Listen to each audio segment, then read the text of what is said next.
2 minutes question answers. Present session will be 10 minutes. Good afternoon, everyone. Respected jury members, I am Shodh, PhD scholar at the Department of Biotechnology, OEPR.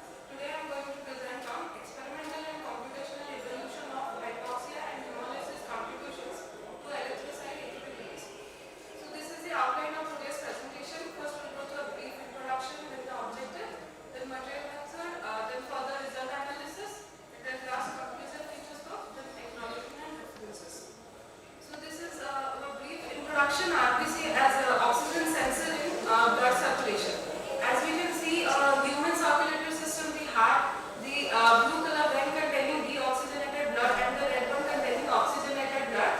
When we enlarge a blood vessel, we can see different components of blood like the stroke fluid known as the plasma, different type of white blood cells, and platelets which help in clotting, and at last you can see the erythrocyte, the red one. And when we enlarge the erythrocyte, we can see its cell membrane, different beta alpha chain, hemoglobin. When we enlarge the plasma membrane of the cell, we can see different type of proteins like BAN3, antigen, and spectrin. These proteins gives special ability to the RBC to deform when they pass through tiny blood capillaries. The diameter of a healthy RBC is 7 to 8 micrometer, but this ability to deform helps them to pass through blood capillaries which are very tiny, like 3 to 4 micrometer in diameter. So what happens that one RBC contains around 250 to 270 millions of hemoglobin, and one hemoglobin can bind to 4 oxygen molecules. So basically we can say one RBC can contain 1 billion of oxygen. That's a pretty huge number of oxygen one RBC can carry. So primitively it was thought that the red blood cells or the RBC has the primary role in transferring oxygen to different parts of the body. But few decades ago, a hypothesis came known as Shodh hypothesis.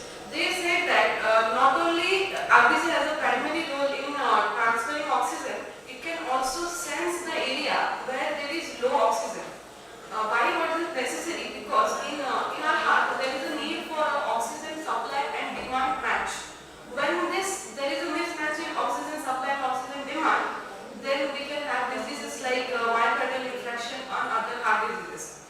So when there is a need of oxygen, so the RBC is sensing that, and it is releasing ATP or the energy currency of the cells to dilate the blood vessels so that more amount of RBC can come, and with more amount of RBC, more number of oxygen can come, and the oxygen deficit can be fulfilled. Then here is the possible mechanism that can link the blood flow to oxygen consumption in our heart. Like when told about the Shodh hypothesis, we can see here in the area where there was a need of oxygen, the tissue is, the blood vessels is elevated, and there is a conducted vasodilation done by the ATP. And various other scientists have also told the channels through which ATP comes out from the RBC are different. Some are saying it is CFTR, some are saying it is G protein. So the particular pathway is still yet unknown. And various experiments like this one from government in 2010, this also shows that with increase in blood flow, there is an increase in the ATP level. So the main question comes that we are focusing on is, can RBC, which has a capacity to carry so much of oxygen, can be a target for treating heart disease? So the current problem is, while studying the ATP release from RBC, there are few problems, like the studies that are attempted to understand the mechanism of ATP release in RBC are showing confounding results due to hemolysis. Hemolysis is the process in which the hemoglobin comes out of the RBC and there is a breaking in the plasma membrane of the RBC. As you can see in this image, and in this image, as you can see the intact cells, these are the red, green intact cells, and the red one is ATP is coming out through hemolysis. So the ATP release in vitro in our lab is not matching with the ATP release that are provided for in vivo experiments. So the exact pathway of ATP release is still unclear, as we have seen many scientists have proposed many channels or many pathways for ATP release. And several membrane pathways which is proposed, but none of them are linking it with the oxygen dependent ATP synthesis in blood. So these are the experimental evidences of RBC hemolysis. What happens when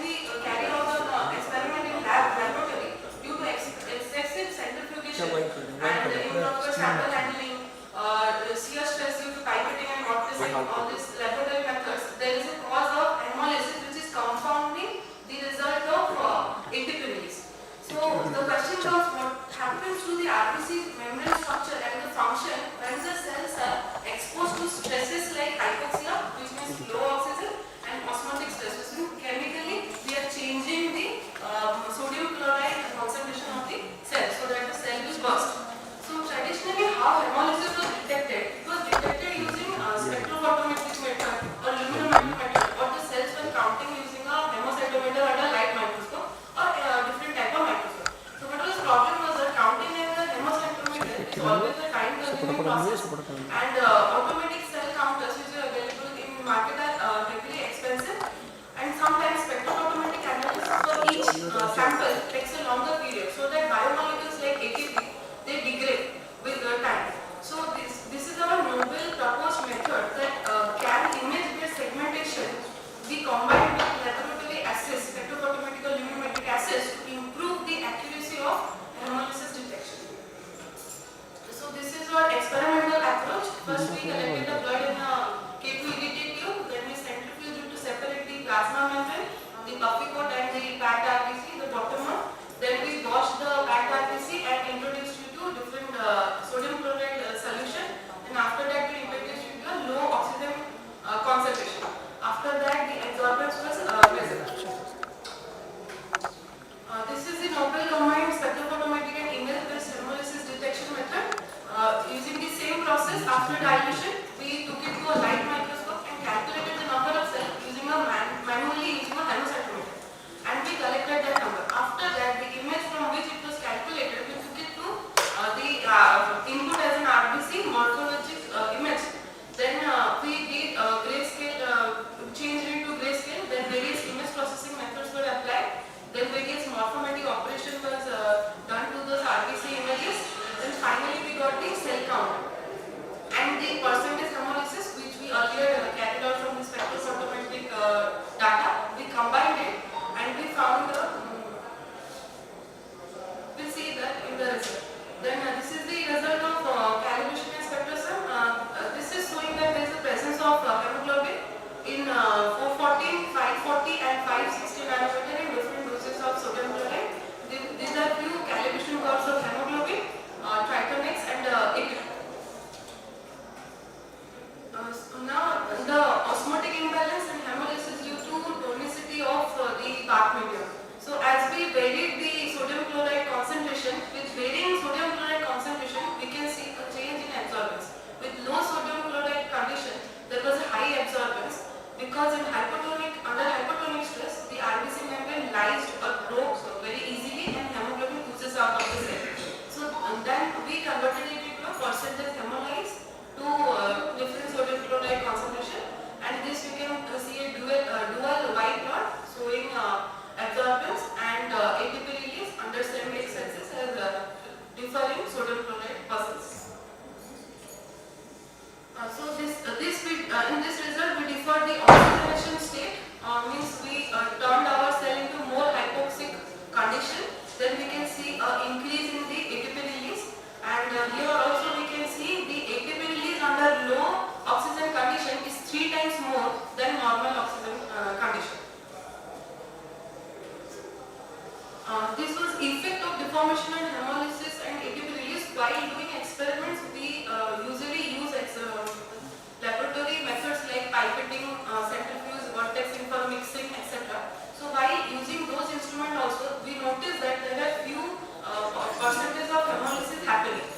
Why capturing this was important because the very tiny amount of ATP is present in RBC. So 1% hemolysis is also going to make lose a huge number of ATP inside the RBC. So this result was showing that centrifugation, pipetting and vortexing are also releasing ATP and causing the cell to lyse. So this is the result of the automatic detection and the hemolysis using RBC image and spectrophotometric method, which I was talking earlier. So first we can see this was the original image. Then we converted it to a grayscale image. Then the green channel removal. Then the histogram equalization. Then the negative image and barrier image, and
percent second.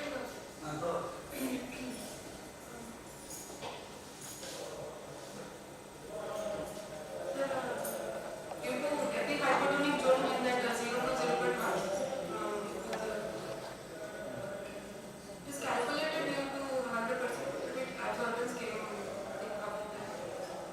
You have to calibrate that. The sodium factors are there, but you have taken some salts. So sodium chloride, hypoxia, and different type of deformation like pipetting, vortexing, and static function. Yes, so chemical hypoxia through hydrogen peroxide. So we are doing yes, we are doing gas hypoxia. Here one more thing. Yes. In this, at point 2 and point 2 and point 4, Yes. point 2, point 4, point 3, where the error bar is there. Yes. But at this point 0.1, Yes. point like first point, second point, no error bar. Sir, there is it is not showing very small error. Yes. Yes. Same observation for osmotic validity for copper. Thank you. Now the authority has said that it is 8 plus 2. Now it is 8 plus 2. So I have to invite Amulya Kumar Mohanty. Please rocket your thing to 8 minutes maximum. Anisha, the piece silk for Lord Jagannath. This is for textile.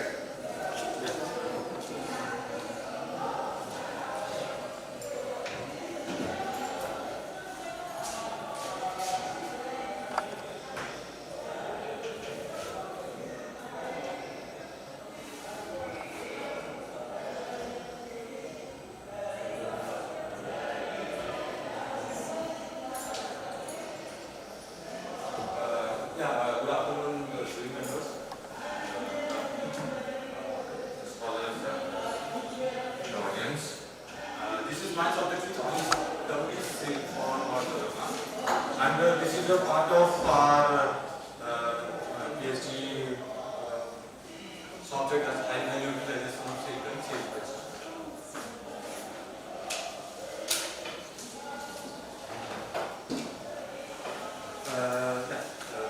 If you just go to global seal, I think on disturbed. The global silk waste, that's a crisis. Global silk waste crisis. We are using silk waste, and for use of the how to use the silk waste. This is 11 millions of ton of silk waste is generated annually globally.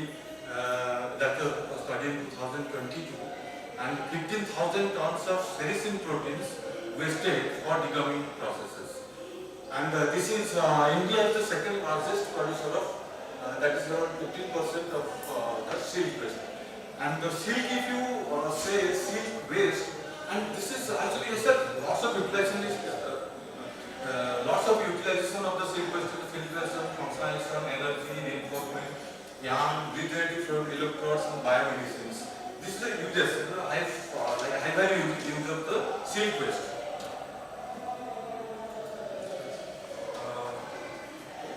That is of the ahimsa. Ahimsa is the the peace silk. How it will go? That was, you can see the pictures, the insect pictures, and this is the cocoon, the silk cocoon. The silk is reeling from the cocoon, and if it is the butterfly will fly away, that is called ahimsa silk. When the silk is converted into silk waste, when this is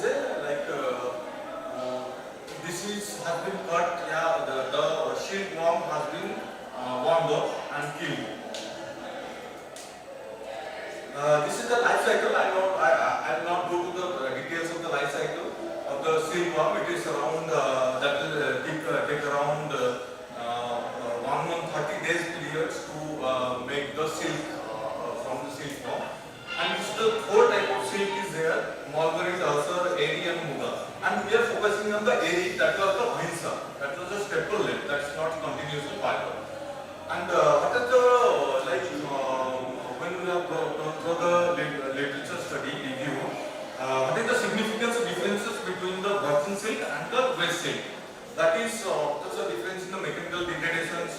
poor spinability, needs extra cleanings, decoloration of intensive and limits the heat finishing.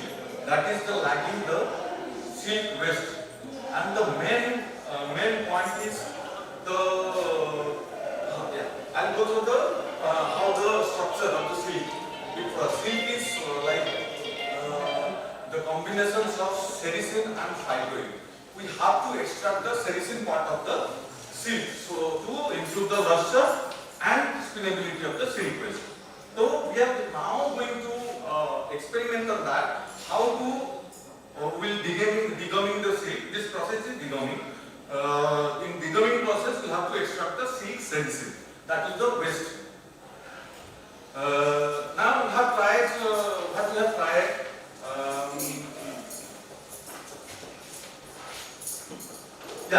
What is the research gap? I'll tell about the research gap. That is the recycled silk lacks the luster as compared to the virgin silk. That was due to this deficiency, the waste silk is not used with large amount. So we have now the director of textile has started to work how to use this cleanser silk in for the large amount. And what is the lacking weight? Why we will not use the waste silk? Due to the lack of luster and lack of brightness. And now we have tried to the papaya fruit. That the papaya fruit and the skins of the papaya fruit that was used for as an enzyme. That is the natural materials. And what we have taken, we have this BB model. We have using a BB model, 3 factors and 3 levels. That is the experimental design. And we have the 3 factors. The 3 factors are the enzyme, Na2CO3 and temperature, and the level 1, 2, 3. That was mentioned in the level -1, 0 and +1. This is the BB design. This is the table. So directly you can see that the luster we have I'm talking about the Hunter Whiteness Index, WI. That was the 72.45. That was the highest WI, and the weight loss. What is the whiteness index weight loss? That was the difference we have plotted here in the histogram. And the 72, that's the top 3, 375. The number of experiment 375. That will whiteness index is the highest in the experiment number 3, where we have used 35 degree temperature, and enzyme is around 15% and 0 Na2CO3. That is completely natural. And this is the 3D plot we have plotted. This is against the surface plots. What is the whiteness index? What is the interaction between the Na2CO3 and the enzyme, and how it is affecting the whiteness index, and how it is affecting the weight loss. And weight loss is not part of the silk waste. If weight loss will be more, and should be optimized. That should be optimized condition, so that we can get the actual strength of the silk fabric. That we have now we have validated that our experiments, if it is significant or not, and we have found it is very significant and excellent fit. And we have just defined a regression model for that. That was whiteness index is equal to 40878 plus 32.1 enzyme plus 127.7 Na2CO3 plus 0.7999. That is the temperature. And here from that process, after degumming, we have to define the dioptane. That will if your dioptane will be more, then the brightness of the silk and the coloration of the silk will be better. In that, that's why we have taken the dioptane, particular standards, and we have found out the excellent dioptane.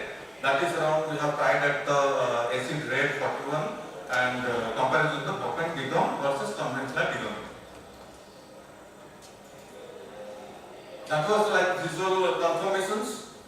This is we have taken a fabric from the fabric from the the fabric used for the Lord Jagannath, and what we have found our fabric, that was the color which we have just compared with the, that was almost same, and that was some challenges. Will yeah, I'm going to the conclusion now. Yeah. What is conclusion? That the luster and appearance improvement in the waste steel is successfully achieved using the natural puffin enzyme. That was not chemical, it's 100% natural, and optimal condition is the 50 ml puffin, room temperature is 35 degrees centigrade and no alkali, no chemical use. And that was the room temperature, we are saving the energy here. And the optimal achieved highest hunter whiteness is 72.45, and with the statistical validation of 0.908. Okay. Yeah. So, first one is First, what is your knowledge of this work? That is like using the silk waste. So the silk waste is I have already showed you. That was the all the silk silk is. Is this incremental or something else? Sorry. Is this incremental or something else? I couldn't get you, sir. whether Sir, I am talking about the sustainability. That's the silk waste. All the silk waste is going to the waste now. That's the landfill and the environment problem. whether that silk waste, whatever treatment you need, Yeah. whether that enhance the quality of the silk. Yes, sir. That was a significant improvement of the dye uptake and the luster. Okay, actually your slides are not properly arranged. Yeah, actually, some disturb is there. That was disturbed. In some of the graphs you have not mentioned what is there in the x-axis and y-axis. And in some of the cases you have written the sodium carbonate, it is not properly written. And some 9 is there introduced in between sodium carbonate and some 9 is there. Actually you have to discuss There is no justification. Sir, you have questions, sir? Is the advanced? I have two questions. I have two questions. Now we have used some optimization method, box, and you use three parameters. One is the enzyme, second is the Sodium sodium carbonate, and third is temperature. And temperature, what temperature? Whether you are maintaining the constant temperature in the room using the AC method or room temperature. No, that was at sea temperature. That was at 35 degree. So in case of any optimization method, we have two things. One is the control factor, second noise factor. So control factors are the factors which you can control that. But temperature is not uncontrollable, right? So that is a noise factor. So in my opinion, we should have we have mixed both the things. The noise factor should be separate down, and then you should read on that in the some software. Sir, we should move. Sir? Question somebody move it. Thank you very much. And one more thing. The progression you have developed is linear one. Yeah.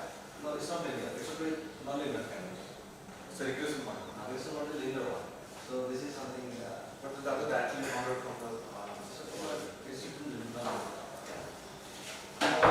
Next person is Rudra Pratap Sahu. He is not present. Himadri Tarya Mahanta. They didn't know, sir. Okay. Maybe the meeting was not about, they must be waiting for that. It's not peaking. Himadri is there? No. Sir, देखिए हिमाद्री देखिए separate option maybe like that, sir. They do not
systems with the computer and maybe Windows are different person.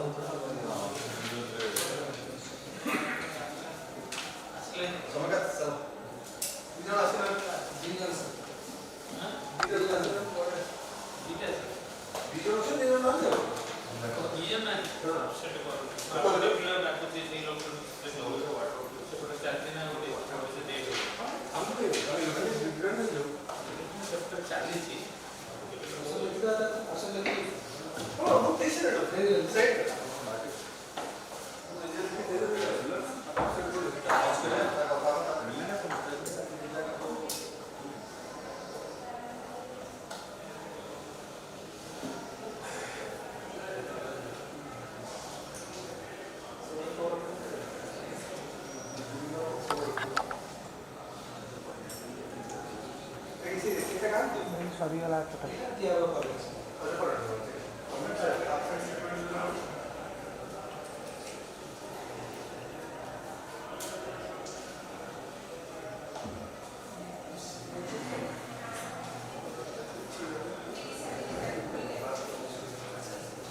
You have to give it 8 minutes and 2 minutes for question answer. 1 minute. So that's your answer.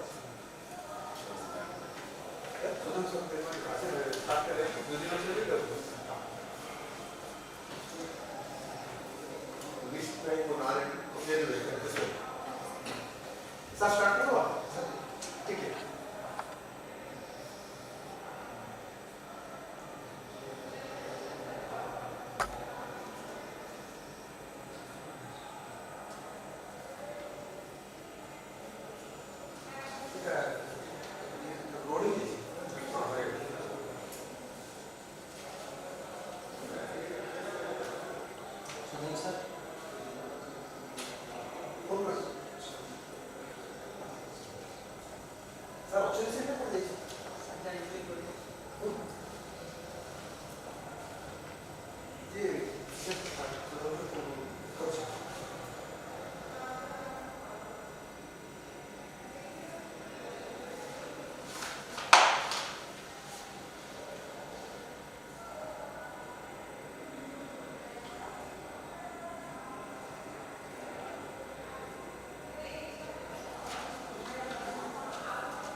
So,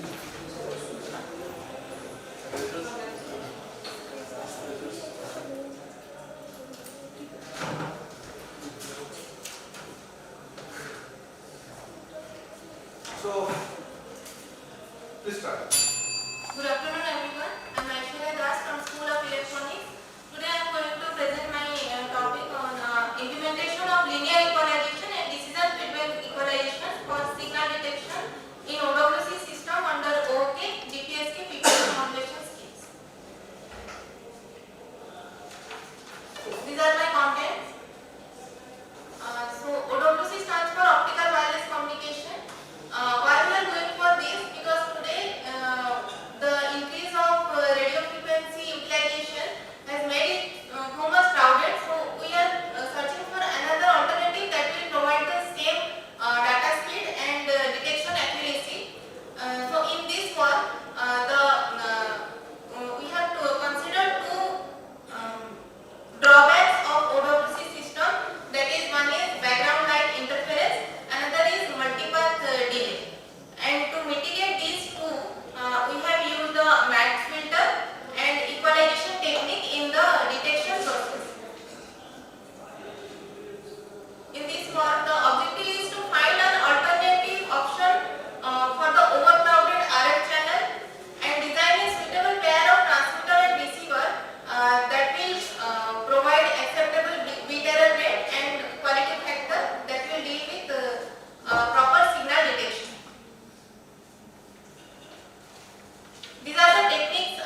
4 digit of binary is decimal 2. So after 2 slots, the bit is high. Again for next symbol, it is 1010. So the decimal value is 10. So from these 16 slots, first 10 number of slots has left. Then next 11th number of slots is made high. So this is the ppm of this corresponding OK. What is the benefit? What I am going to transmit by this, the pulse width is this much, but here the pulse width is reduced. So the power needed to transmit this range of bits is less than this. Again, this is one modulation technique I have taken. Another is DPSK, which is done by doing the first bit is XOR with 1, then 0 XOR with 1 is 1. This 1 is XOR with 0, again it is 1. 1 is XOR with 1, that is 0. 0 is XOR with 0, that is 0. 0 is XOR with 1, that is 1. 1 XOR 0 is 1. 1 XOR 1 is 0. Again 0 XOR 0 is 0. So this is DPSK sequence. Another is PPM sequence. PPM has the benefit that it will require less amount of transmission power as the width is reduced. DPSK has the benefit is that as the data content depends on the variation of phase, not on the amplitude. So if the amplitude is contaminated during the detection, we can easily detect the phase difference between the consecutive sequence. So the error will be reduced. Last minute. Sir? 1 minute more. Sorry. This equation represents the multipath channel. I have taken one LOS path and 3 reflected path. These parameters have already studied in some literature. I have taken the same parameters for the prescribed room size 5x5x3. These are my training parameters and equalization parameters. This is the result for 3 different modulation. For each modulation I have shown 4 number of waves. First one is representing the binary bit which we need to transmit. Second one is the contaminated signal after multipath propagation and FLI AWGN noise added. Next third number signal represents the final detected signal after equalization and thresholding. The final which is looking like same as the transmitted signal because we need to detect the same signal. Then fourth one is detected by third one is linear equalization method and fourth one is the result of decision feedback equalization method. For each method we are getting the signal almost. Conclusion and questionnaires. These are the results.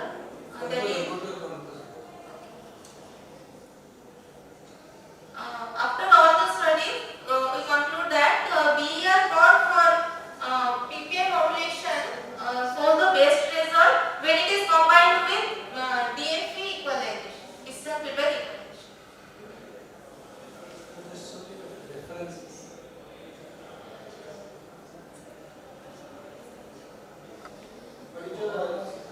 All are old references, the recent references. Which are the recent ones? 2031. 5 years. So what is your simulation environment? Simulation environment. So 5x5x3 size of room. No, simulation environment. Simulation environment. In which MATLAB which version? 2016. So how can you say that this method is unavailable? Sir, How can you say this method is unavailable? sir, I have searched this has been not published anywhere. You have not included the last factor. Yes, sir.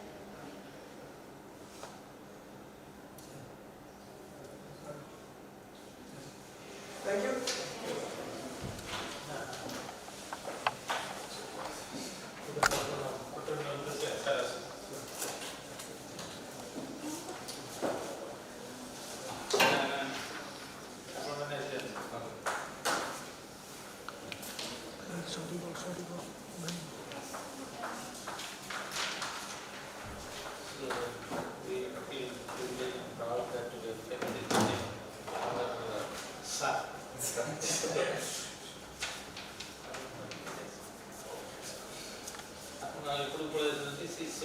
Thank you,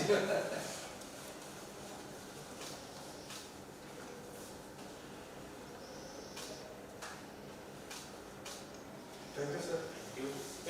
এটা নেইলে দিয়ে দেব Sir, समझ जैसा कि आपने serious से ये जैसा बोलना अरे इकडे काटे दिसली छोटा काटे दिसली शेवटी उतरा काटे वो कसं बोलतो हमला दबाव बसेल ना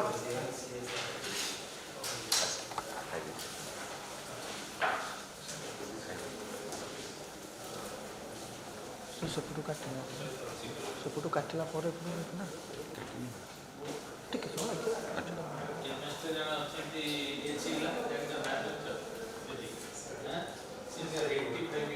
ତାର ଗାଇଡ୍ ବିଷୟରେ କିଛି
Research Councillor of Odisha University of Technology and Research.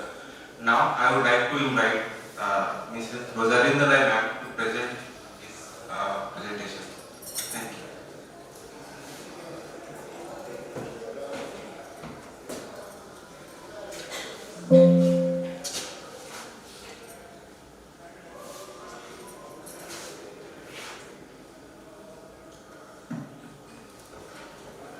Good afternoon. I am Rosalinda Rai. I am here to present my research topic on groundwater vulnerability assessment of Sundargarh using the drastic model in using GIS. Here my contents: introduction, objective, materials and methodology, results and discussion, conclusion and endorsement of guidelines. Introduction. Why I am going for groundwater vulnerability because the groundwater is important and the essential water that is used both for irrigation, domestic and industrial use.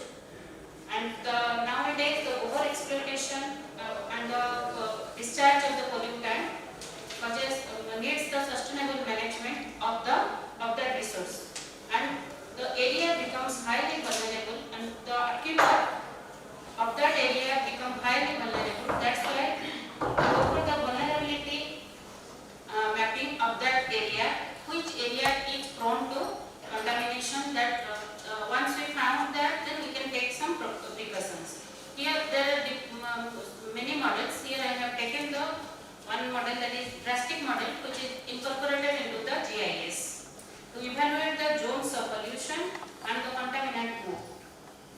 And by this analysis, we can find out the high risk zone and we can take the protective measures in that zone, and we can safeguard the groundwater and promote the environmental sustainability. Here are my objective: to determine the groundwater vulnerability and susceptible zone in the Sundargarh district, and to evaluate the intrinsic. Since the drastic model, we are using some parameters which are not collected from the field, but we are collected from the map. So we are giving here the intrinsic, that is not extrinsic, and the vulnerability index is calculated using the overlay analysis. Here is my study area, that is the Sundargarh district.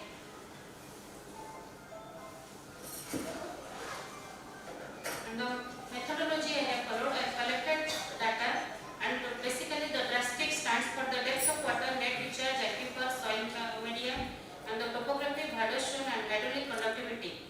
Some raster data and some vector data I have collected. Then I have prepared the thematic map for these seven parameters. Then the data is processed with the rating and the weightage as per the algorithm. Then the drastic vulnerability map is found by GIS integration. Then it was cross-validated by using nitrate parameter, nitrate data, one of the contaminant, using the ROC curve. Then the result and discussion. And here the drastic model, whatever I have used, that is the depth. If you think the depth of the water, that is the, as we go deeper, then the contaminant concentration will go on decreasing. The contaminant on the surface, that is nearby the surface, that will be more. That's why the weightage 5 is given. Then and the major concentration of the water, major concentration, that is the depth, that depend upon the flow of water, that depends upon your depth of water, as the concentration of the contaminant pass through the water. Then net recharge, the how much quantity of water is entering. That also we have has the effect on the contamination transport. Then the aquifer media, depending upon the type of aquifer, the contaminant will be absorbed in the aquifer media. Then again depending upon the soil type, depending that is saturated, unsaturated, that the contaminant also get infiltrated. Then impact of Dhara, that is your slope and a plant surface and the runoff. That will give the how much contaminant is percolated to the saturated zone. Then the topography, that is the unsaturated zone, that controls the passage and attenuation of the contaminant material that passes through the saturated zone. Then the hydraulic conductivity that indicates the ability to transport the water, hence that determines the rate of flow. Depending upon the parameters, we have the weightage given as per the analytic. Then from the data I have collected for the seven parameters, I have collected the data, water level data for depth of water from CGWB 2023, then rainfall data required for the net recharge from the IMD, then lithological data I have collected for aquifer media, from which I have prepared the aquifer media map, say from CGWB, then soil classification from soil media FAO, then surface flow data from which I have got the topography, that is I have prepared the DEM map, from that I got the topography, then hydrological influence data collected and that is used for the impact of hydroshone, then the transmissibility of hydraulic from the transmissibility data we have found the hydraulic conductivity. Then here are some of the that is the rating we have given, the weightage as per the algorithm and the rating as per the type of property of the material I have given, and then I calculated the drastic index incorporating into the ArcGIS. And here each thematic map is prepared as I told from the data set, that is for the depth of water level, because we have taken basically the pre-monsoon when the concentration of the contaminant is low. That's why I have taken the pre-monsoon water level data. Then net recharge.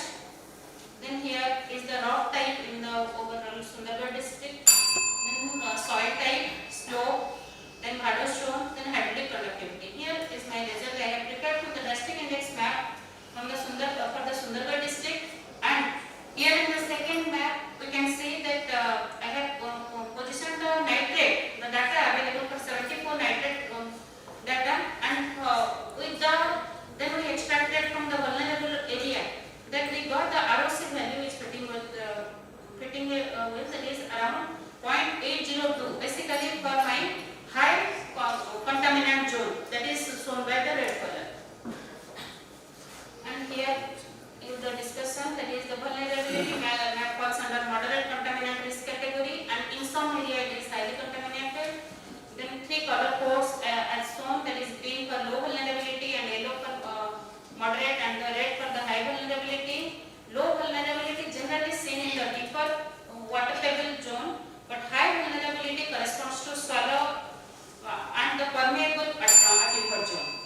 Then the drastic value is validated using the nitrate data, and the ROC value is considered using the, that is when the nitrate concentration is basically more than 45 milligram per liter, and I got the AUC value as 0.802. That confirms whatever I have predicted, that is okay. And here is my conclusion, that is the area of Putra and the Balisankar and the Bonai, that is showing the high risk zone. And once we got the identified the prone zone, we can go for some sustainable management and community awareness. Thank you.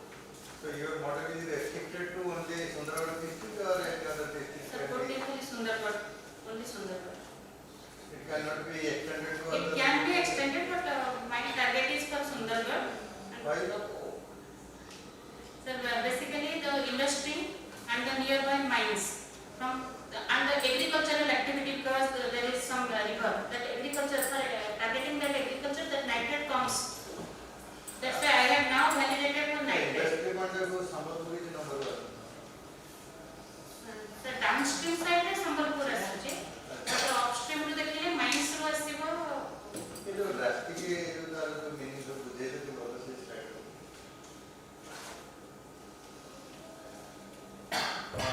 ठीक है, it is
CGWB.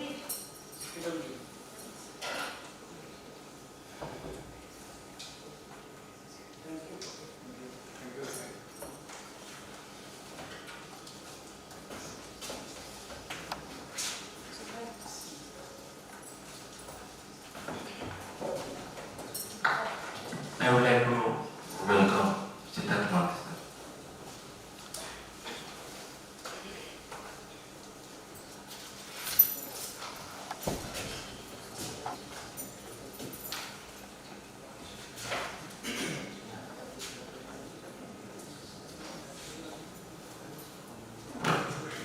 Very good afternoon to everyone. I'm delighted and also privileged to find myself here in the august presence of the dignitaries. Thank you for giving me the opportunity to present my research work in the area of low cost, net zero, residential and official office buildings in various climatic conditions of our country. I'm working on this area under the guidance of Dr. D.B. Satpathy sir, B.K. Padi sir and Dr. Stikanda. So in your slide, you did not write that former College of Indian Technology. You are presenting in the OUTR as College of Indian Technology. No, sir. Thank you. Why this area? Now, residential buildings in our country, they consume approximately 25 to 30% of the India's total electricity demand. In the year 1996, India consumed around 55 terawatt hours of energy. By 2016, that is in 20 years, it rose by 5 times. We are consuming 260 terawatt hours, and by the year 2032, that is in the next 6 years, we will be consuming 3 times of that, 940 terawatt hours by 2032. Now, India has taken a very ambitious challenge to achieve net zero carbon emission. We were looking at 2050. It was pushed to 2070. We are looking at making buildings better structurally, architecturally, but at the same time, to have energy efficiency as a core discipline in building designs is something which we are yet striving towards, the world is striving towards. So looking at the area that 25.6% of the greenhouse gases, rather carbon dioxide emissions, comes from electricity in homes, we are yet to have to formulate a policy or a guideline which will help layman or basic people to understand or to decide what is the best possible design for a building which will give them their functional needs as well as to achieve energy efficiency in the building. We already have an ECBC, a code which is applicable for commercial buildings, focusing on HVAC and all the other requirements. But at the same time, for residential buildings, we only have a guideline. It is not a compulsion. It is a mandatory guideline. It is only a guideline which gives ideas. So, for a layman who lives in maybe Uttarakhand or somebody who lives in sir. Fine, sir. Thank you. Correct, sir. Correct. So look, there's a lack of comprehensive study regarding building energy performance covering all the climate conditions of India, and therefore my objective is designing best active and passive strategies for energy efficient buildings in various climatic conditions of India, that is looking at the 5 climatic zones of India, deciding or giving a matrix which will help to decide what is the best typology of the building, the best strategy suited for a particular climate. I am using climate consultant, eQuest and Energy Plus to arrive at these figures, and finally to achieve design recommendations for various climate zones. So, starting with collecting weather data from ISHRAE and ASHRAE, then preparing the structural model for typical residential and office buildings, then selecting the city which meets the median data of all the 5 climatic zones. From there, we have worked on that data to decide what are the possible enhancements which could be done suited for a particular climate zone, and then the energy results are tabulated to give a comparison. So this is the overview.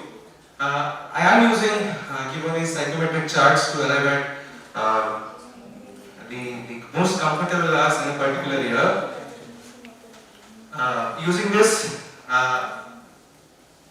so this is the chart from where data for the 8,760 hours in a year is collected, and based on this data, which is specific for different climatic zones, this tells how many hours in a particular year are comfortable hours in any particular environment.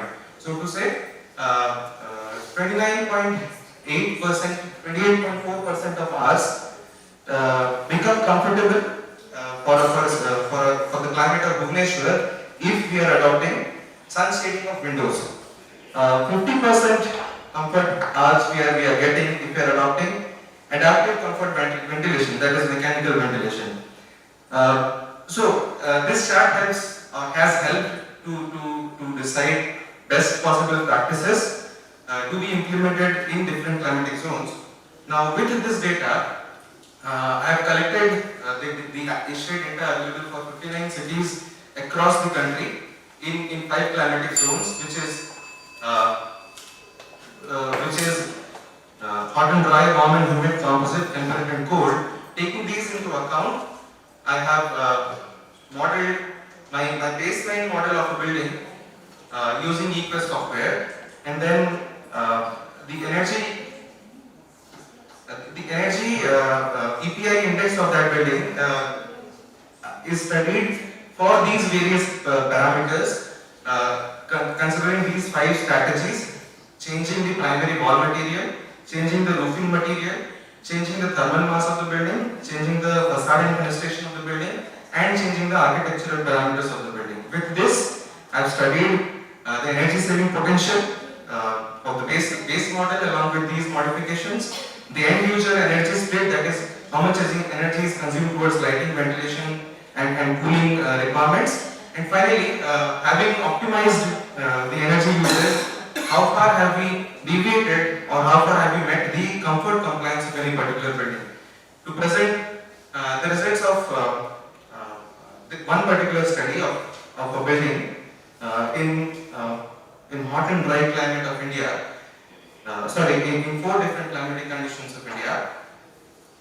The study shows that for a composite, temperate or warm and humid climate and hot and dry climate, by changing the volume from a conventional fly ash brick to a autoclave aerated block which has voids, by adding sunshades to the building and by glazing, we are achieving around 3% of energy saving in terms of EPI, and also we are achieving 0.2% of reduction of 0.2 tons of carbon dioxide per year emission.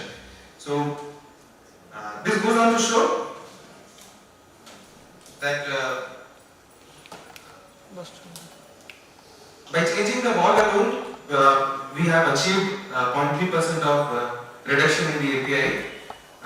My study is yet in a preliminary stage. By incorporating all the other 7 strategies, my research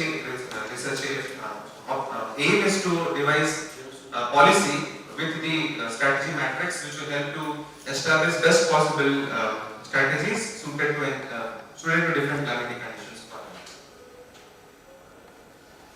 Sir, question, sir. Not clear. Enhancement 1. So this is I just highlighted that I have taken these 5 parameters in my design, but my current model is only based on the first optimization or the first strategy, that is walling material. With that, I have achieved significant improvement in the energy efficiency, that is 3%, and I look forward towards completing the entire work with all the 5 techniques and finally coming out with the strategy matrix. Have you thought of cost? Yes, sir. Yes. I'm yet not been able to incorporate that in my work, but yes, life cycle analysis of the building is there in my agenda. Second button, Is that they mention one parameter, architectural parameter, compactness of a building. So what does it mean? How it affects the VS structure? Compactness. Can you go to that slide? Somewhere there in that is orientation is no, we know based on sunset, this here. What is like compactness? So the height to length ratio of the building, when the height is more, then corresponding to its base area, it gets shielded from outside. It gets more exposed from the outside, but for the same building or for a similar built-up area, if the floor plate area is more, then the peripheral areas get heated up or cooled easily, whereas the inner core remains shielded. So that parameter.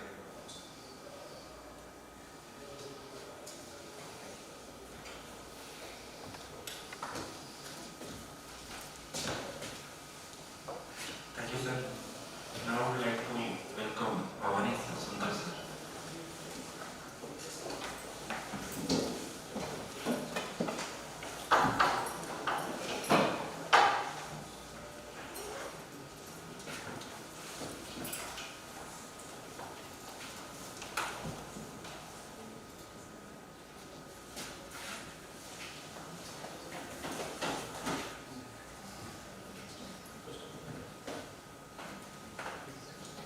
Good evening, everyone. Myself, Bhavani Sundar. My topic is demographic shift in Odisha, trends, challenges, and insight from urban Odisha.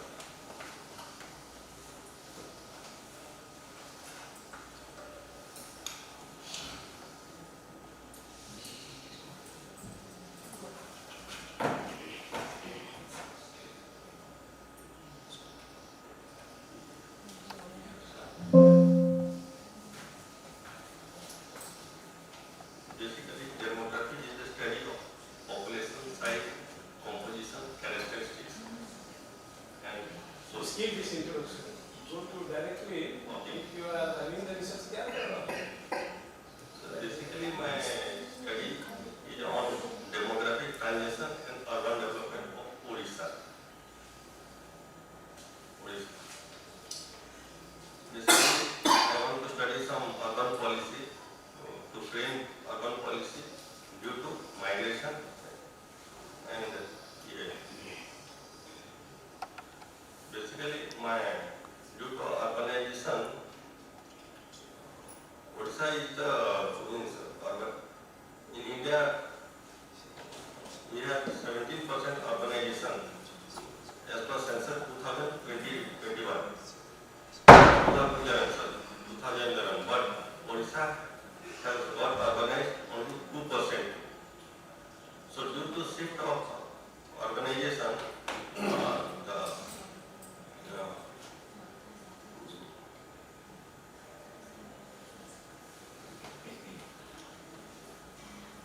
next, go next. here means the data which I have collected from 1901 to 36, we see that the population growth is 5.15 crores.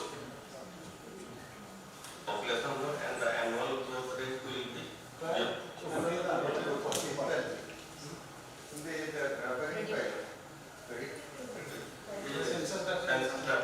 projected year. Annual growth rate of what? Use the average growth rate of total population. This is a projected population for 2036. Our urbanization population for means 2036. So the methods and the materials which I have got from census 2012 census I have got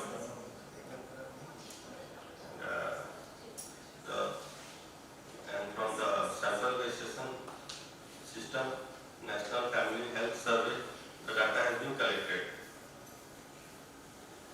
in your methodology that the so methodology that kind which actually explain person the methodology Monte Carlo method. अच्छी तरह technique को कुछ explain the next slide है ना direct result हम Monte Carlo में देखिए कहीं मॉडल से मॉडल को यूज करके ये बनाया अच्छा कौन सा मॉडल आर्टिफिशियल ये पढ़ाई आर्टिफिशियल परिवो ठीक है the discussion sir हमें conclusion अच्छी है if the population increase means 2036 then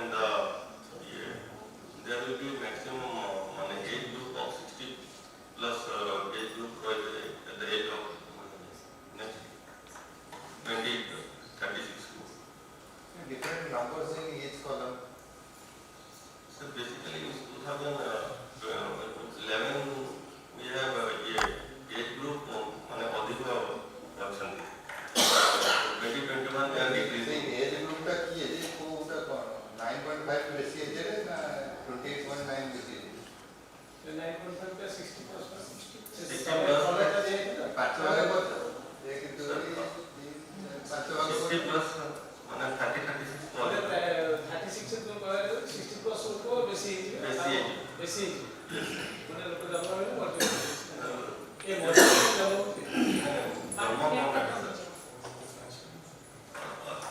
old people ये भी सोता policy ये data for urban population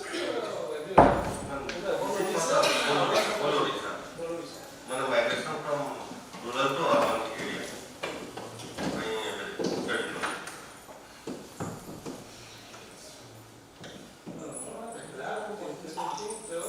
migration rate or birth rate or the population is population the age structure মানে এটা কোন বলছে মানে age group লোক সে টাইমে অধিক ছিল কোডা এই 68 plus ধীরে ধীরে urban area রে urban area ধীরে ধীরে any time due to health medical facilities and all माने फ्यूचर को इम्यूनिटी बढ़ जाऊ ना जे 15.9 वाला 60 वाला इम्यूनिटी बढ़ जाऊ migration dependency key indicators you mentioned. It is the only reason that age criteria and other things are agroclimatic effect and climate change. Because there is a residence cropping pattern, because Western Odisha, if you see, coastal Odisha, less migration in coastal Odisha, village to urban. But in Western Odisha, you see, lot of migration is there. Not only in Odisha itself, going outside also. So agroclimatic zone is more effective. Drought studies. Because there is no opportunity of jobs. Agriculture is the basic earlier job scenario. So the indicator you have to use, you have to add some other indicators or parameters to study this migration phenomenon. Migration from the agri sector to somewhere the urban sector to get some jobs. That is the major criteria which are not linked that. তাহলে গোটে যেটা parameter গুলো হবে না একটা গোটে parameter only age health এটা অন্যান্য কিছু দিটা তিনটা পাঁচটা প্যারামিটার নেই Education, health,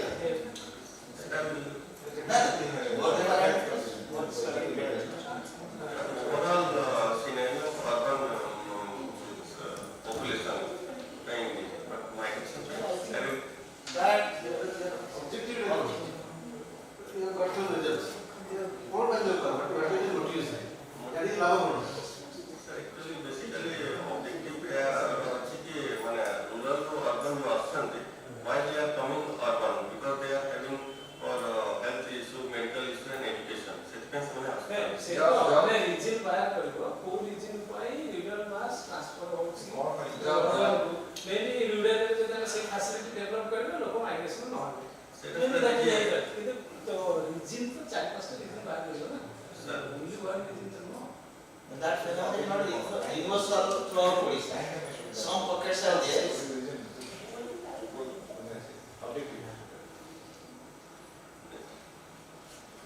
We had some of the parameter. I think Chalo, Some of the commentators, you must also clear with your vision why actually you are going for this study. What benefit you will get. Basically, I want to show that rural to the urban action, there will be change in demography as well as urban pattern. So, let us study. I would take this a statistical study. Long data, 1940 data, Kaji data, irrelevant. That's why math of 10 other things have come. Immediate past, last 5-10 years. After that, 1940 transaction very 220, 25 Model best prediction. Rather that is a redundant, it is wrong result. Model काम करिए. model काम करिए, but results. That is the bottleneck, not the last 10 years that is objective slide पे देखिए, objective पे कौन सी? एक message याद थी ना, 2011 15 वर्ष पहले. नहीं, इसका पर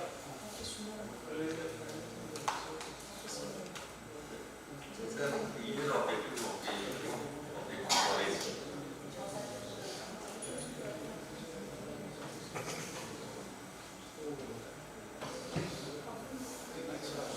त्यामुळे तुम्ही बोलताना ट्रान्झिशनच्या पुढे बॉडी बॉडी चालीची ताकद तुम्ही मॅनेज केलं Therefore, I will take one district which will be more honest. last objective building industry, okay, was such a change before building more inclusive. As a building of inclusive. Urban area रे कोन Changes are changes. Okay ठीक है Thank you so much, sir. Next, I would like to call Shodh on the topic of experimental investigation on established and expenses.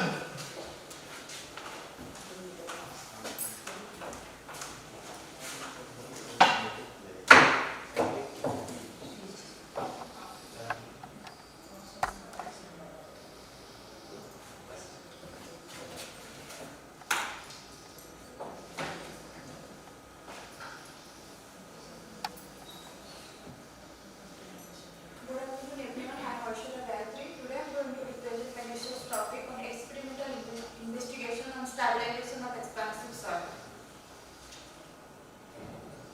Expansive soil is also known as shrink swell soil. It shrinks when it is dry and it swells when it is wet. So these soils are varied from dark to chestnut brown, and this is available in arid and semi-arid of Asia and most parts of India also. This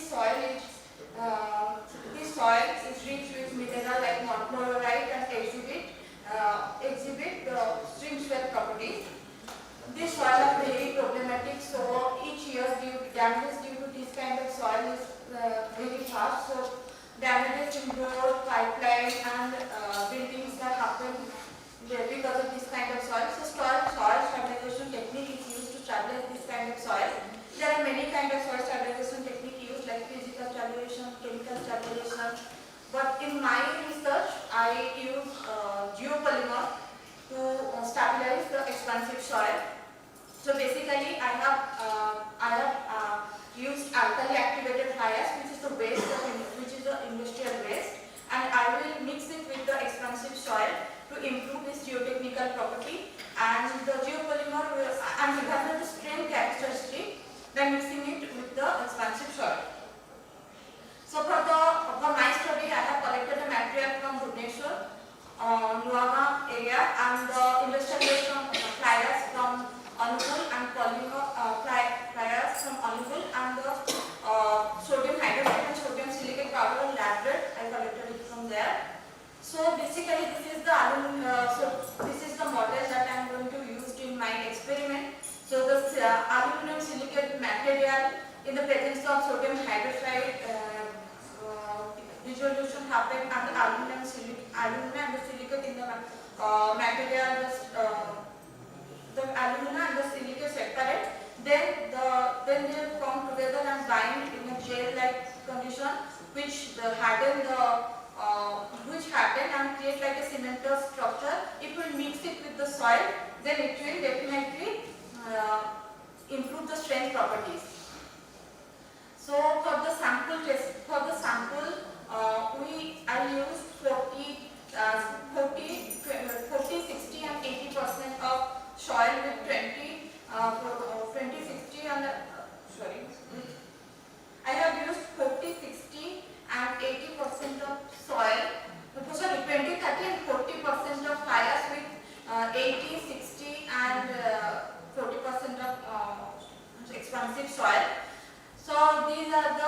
these are the structure I used in my experiment, and my experiment include 3, 7, 20 stage of curing, and the UCS test is basically done to examine the strength parameter. These are the tests performed to define the soil characteristics, which found that the soil is highly plastic in nature, and the soil is very much expansive, and the fly ash has low liquid limit and plastic limit, which is very much useful for binding of soil and fly ash. These are the result and discussion after doing the combined compressive strength. So this is the result of the figure 5 shows that the A5 has the highest strength in 3 days of curing, and A1 has the highest strength in 7 and 20 days of curing, and A9 has the lowest in 3, 7 and 20 days of curing. Then I have taken 81 samples in different molar weight, like 10, 12.5 and 15 molar solution, which mentions in 6, 7 and 8 figure. Then the figure shows that the activator ratio is 0.3 and 0.5, and after that and from the above graph it shows that after 3 days of curing S6 has the highest, and in the 7 days of curing S6 has the optimal strength, and in 20 days of curing S12 has the highest strength. So overall from the conclusion, overall from the experiment, it is concluded that the 10 molar sample performed the best in 7 and 20 days of curing, and which is cost effective, but 12.5 molar of sample is shows high strength. Thank you. Again, you go to that objective slide.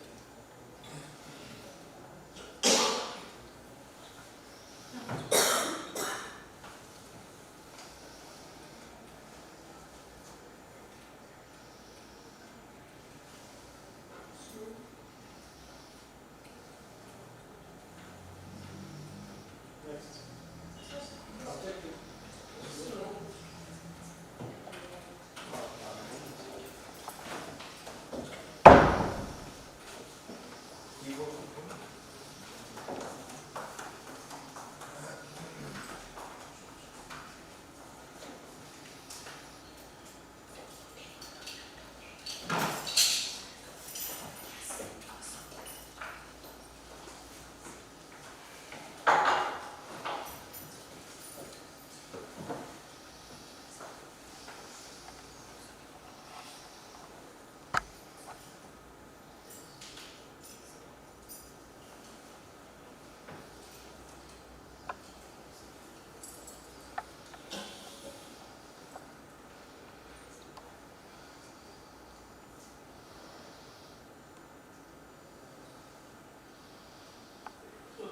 This soil means what we are looking for. That preparation that we No, or the soil. only the foundation. Foundation soil. Yes.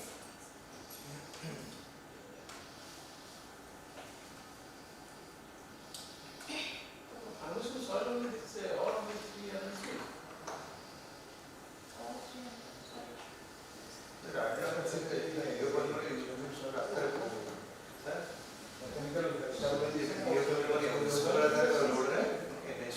Normal soil.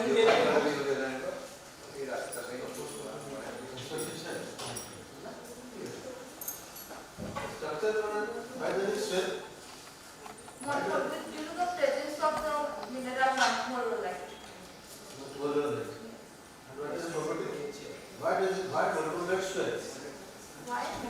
What is other clean minerals? Silica and Clean minerals. like morolite. Carbonate, Carbonite, elite. Now why morolite is so different? Why does it swell?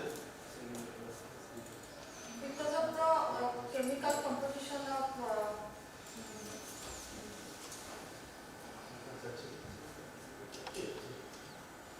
What does fly ash do to do that? Fly ash will come. binder. It will bind. It will close the gap.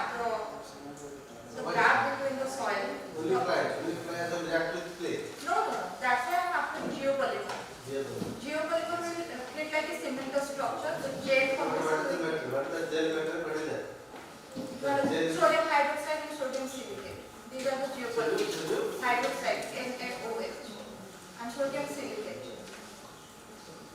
That's all. Yes, these two will act. These two, sodium hydroxide and sodium silicate, these two will mix with pliers. Pliers has the alkali activator, and alkali activator in presence of sodium hydroxide and sodium silicate. That alkali is salt. You are adding fire. It's alkali. This geopolymer is again alkali. It will make the soil completely alkali. No, sir. Geopolymer, the geopolymer I have used is sodium hydroxide and sodium silicate. And the pliers is alkaline. The sodium hydroxide and the sodium silicate both will mix with, both will react with sodium silicate and create a gel-like formation. That gel formation will harden out from that. It will mix with soil. Then soil has the soil has magnesium, calcium, this material present in this kind of soil. Then all together they will form a chemical like bond. And I have already done the experiment, and the experiment is already successful. That is only UCS. That is only UCS. Only no, I have not yet. So you see from that to 81 samples. I have taken 81 samples in different properties. But only property you have got is UCS. Yes, now I am competing with CPM.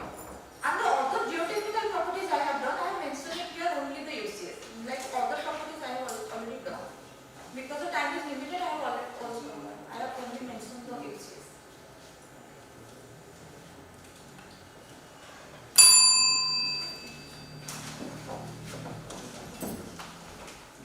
Thank you so much, ma'am. Now I would like to welcome Sunanda sir.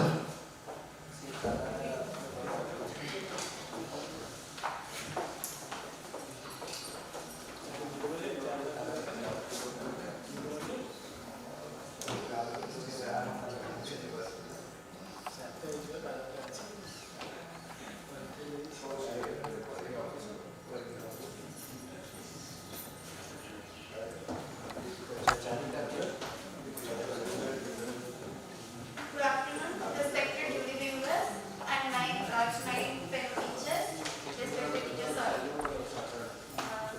So I am Sunanda Sahu, a final year BTech student, and today I am presenting energy performance analysis of EIM based building model using Revit, AutoCAD and Heat-based. So first question arises, why should we do any type of software analysis? So just imagine that we have already designed, we have already made a 7-story building or something. Then after that we got to know that our building is not energy efficient. It is consuming a lot of electricity, lot of gas, and it has a very negative impact on the environment. So for that we need to do an analysis first, that of which material we are using and how that material behaves in a situation and in a climatic condition in a favorable location. So for that we can also go for a construction like we are creating a model and then we are testing. Skip. Time waits off. So skip introduction. Go to your work. Sir, I am compiling actually introduction and objective. So in this project we are just we are making a building which is not specified any material like we are energy efficient material or anything. It's just a simple building in which in this project I am only showing the procedure how to make a building in Revit and how to import it into Heat-based and how to measure its energy efficiency. So here I am using tools like BIM software which is Revit, BIM means Building Information Modeling, and AutoCAD which basically acts as a intermediate software because Heat-based the BEM software, Building Energy Model software, which actually don't accept any 3D building modeling or any complex structures. So we need a 2D building model which AutoCAD gives us that. So first we design a building in Revit. A very simple building I have designed here without any furniture or something else.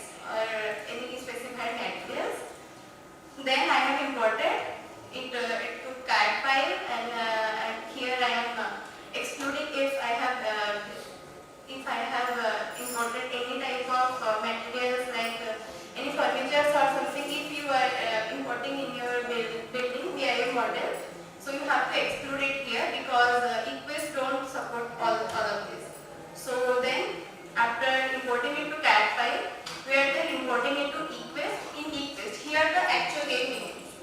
In eQuest, you first have to choose any model that you have to first choose whether your building is, how many story your building going to contain, for which purpose you are going to use this building, what is the U value, R value and SHGC value of the materials that you are using, how many layers your walls roof are containing, what type of concrete you are using here, everything you have to import here. Then you have to also import here what is your HVAC system, either it is centralized AC or anything else. Then you have to import also for how many times you are calculating. So here in my project I am calculating for 1 year. So here is the footprint tracing of the BIM model. Then in the model that I have designed, here it is the result that we have got the electricity consumption, which actually shows it is a very cooling dominant building as the major electricity is consuming in space cooling. So in gas consumption, it is actually not very consuming a lot of gas. So it has a lot of limitations also because we have to manually trace the data from AutoCAD, and eQuest don't support any 3D complex architectural forms. And I here conclude my presentation that if we use it in addition with GIS software and any advanced simulations tools, like we have in BEM, we also have Energy Plus and Design Builder softwares which we can access and which actually supports a lot of complex designs. So we can also do that. So BIM and BEM integration actually helps us in cost efficiency before designing any building and environment friendly building design. So here I conclude my presentation. I also want to thank my project guide, Mrs. Shodh and Odisha University of Technology and Research for providing me this opportunity to present. The eQuest software is there in your school? No, sir, I have downloaded it. Stream available? Yes, only eQuest is free. eQuest is free software. There is no limitation. Any limitation is there? Yes, sir, limitations. There are very material limitations actually. There are not a lot of material options are there. So, and it also can support a lot of complex design, or if you are including furniture and all, it also will support that. Only a simple 2D. Now the free software what you are using, suppose you have to publish one paper out of this, can you publish it? No, sir, actually. No? Because I have to properly design a building for publishing. Because you have programmed 2 months software, it is there. You can download and do all this stuff. Can you publish a paper on that? Without? No, before that you should do. Because finally you have to take paper for publication. This free software what you are using, it now can be published without mentioning it should not have any authorized software. It is for data project, everything is fine. But regarding publication, can you do it? Sir, I will change the software. Not software. You have to I ask can the tell you. department to work that software. Yes, sir, yes, sir. 2 years, 10 years software, sir. That is what the start from another thing. How much it cost you now? Department is not able to procure that. 2 years software should be there, what department. That's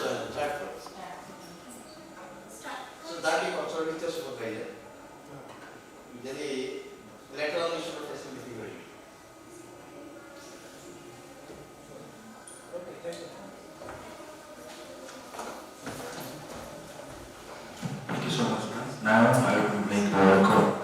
Simran Sarabhi.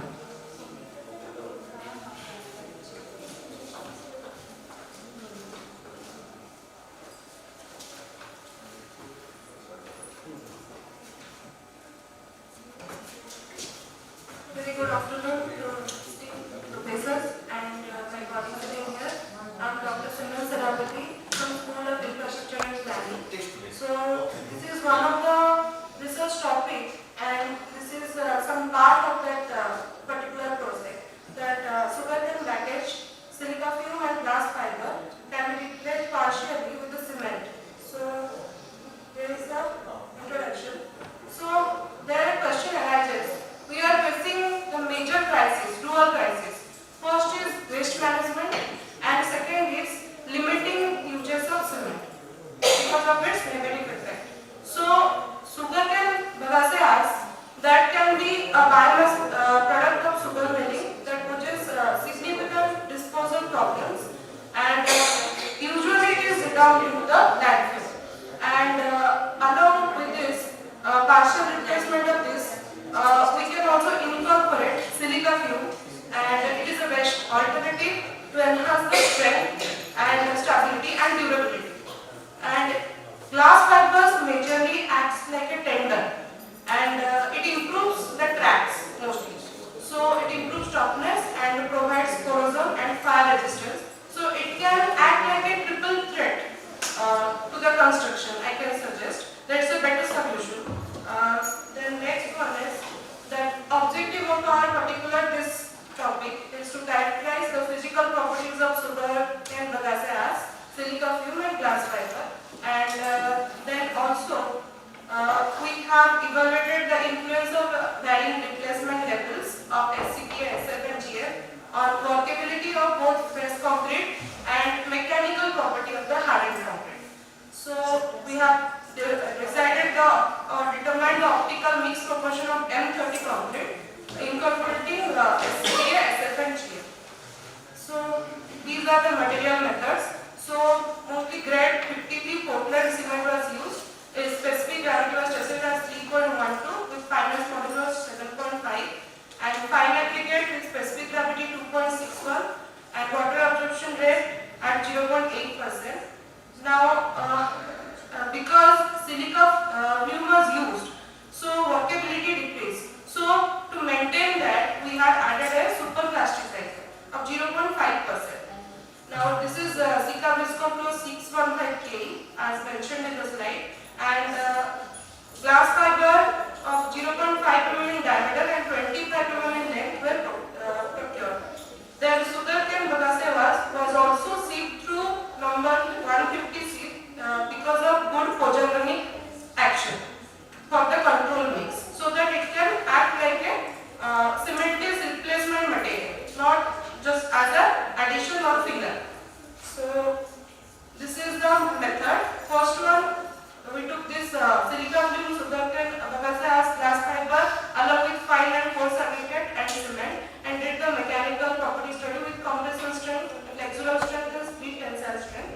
And as you can see, this is the particle size distribution for fineness, fine aggregate and both the coarse aggregate. And this is the mixed design of M30 concrete which was produced. And we have referred for comprehensive test and flexural test IS 5.6/2021. And since lead tensile test IS code is also revised to 5.6/2021, but at the time of testing we referred the old code that was 5816/1999 because it is almost the same one. It is for only the cylinder specimens. The 30 samples of cylinder were tested and 30 beams and 30 cubes. Now this is the compressive strength concrete. As you can see in the graph, the B5, S and G1 means sugarcane bagaceas of 5% replacement along with 10% silica fume and 1% glass fiber. We have done for similarly 15% silica fume and also 1.5% of glass fiber. So for the 27-day control specimen had a maximum strength of 28.61 megapascal and also after 28 it is 43.67%. Overall 12% jump, as you can see the difference between the graph because of the silica fume implementation, and adding the glass fiber improves the result by 20%. Now similarly for flexural strength, it is adding more significantly doses of increase in flexural strength for glass fiber recorded 92% and 80% for 1% and 1.5% respectively. So adding more decrease the value. So we found out the optimal value as 1%, the glass fiber. Then for the next one, we did the split tensile strength. Similarly, the basic 5% bagasse, 10% silica fume and 1% glass fiber give a 87% increase over the control samples. So after that, we did a statical analysis also. So basically, from this statical analysis, only from the observation of compressive test also, without conducting the flexural test, we can predict whether it will be in a high precision band or not. Since the R-square value is coming above 0.9, as you can see it is 0.9547. So the test reliability is more, and it is statically proven that it is in high range band. So again 28-day test was also R-square is 0.907. Similarly, between split tensile and compression test, it is 0.75, which is pretty average and good one, as it is more than 0.75. And for the 28-day split tensile and compression test, it is 0.86. Now, overall, linear regression models of 7 and 28 days demonstrates that better R-square value was observed, and all the experimental values fall within the high confidence band. So this furthermore, this SCBA particle replacement of 5%, 10 to 15% SF and 1 to 1.5% GF effectively enhances the overall flexural capacity of the concrete. So this is our conclusion that consequently using these industrial and agricultural byproducts offer a viable path for waste resource management while producing both sustainable and improved strength and cementitious matrix. So I thank Department of Civil Engineering OUTR for providing technical guidance and laboratory facilities. I have to add here that apart from this, we have done the XRD, FPSM analysis and life cycle analysis for our work, which is not presented here, but I have kept it for another day. Thank you. What is glass fiber? It is viable. What is the market cost of glass fiber? Or only for research purpose it is? Sir, Can you make it commercial? Use? no sir, not for research. Yes, commercially it is used. So what is the cost? You might have purchased. Sir, I have not directly purchased, so I might What not. is the normal cost, maybe? I can't say. You mentioned after optimal well, Yes. if it is here you give 1%. Yes. What is happening? If it is more than that percentage, what is happening inside Yes, concrete? sir. So that strength, fracture strength is not increasing. So basically What is what the happens, the glass fiber clumps, that is clumping happens, clumping. Means it joins with each other, and that's why even if you add more fiber, it will not give you the better result. It might give you lesser result. Clumping happens, fiber particle clump to each other, that's why. So how are you deciding this percentage, 5%, 10%? Sir, Is there any mathematics behind it, or just hit and No sir, actually it should be within, it is partially replaced. Why not 4, 8 or something else? So it can be 4-8 also, that is possible. But since we always take a 0 to 5 and then 5 to 10 band, we have taken this as a graphical manner. We can represent 5, 10, 15, 20, so on. It can be 4, it can be 8, it can be 12 and so on also. But this is decided just for a graphical manner. It is easy to plot a graph or compare to each other, that's all. So any research work is done say like that, na? With some logic you have to choose. ଏମିତି ଗୋଟେ ଆର୍ବିଟ୍ରାରି ନେଇଯିବା 5 kilometre ଯାହା ବି କଲେ ତା ପଛରେ ଗୋଟେ logic ଦେବାକୁ research ସେମିତି କରିବ ନା।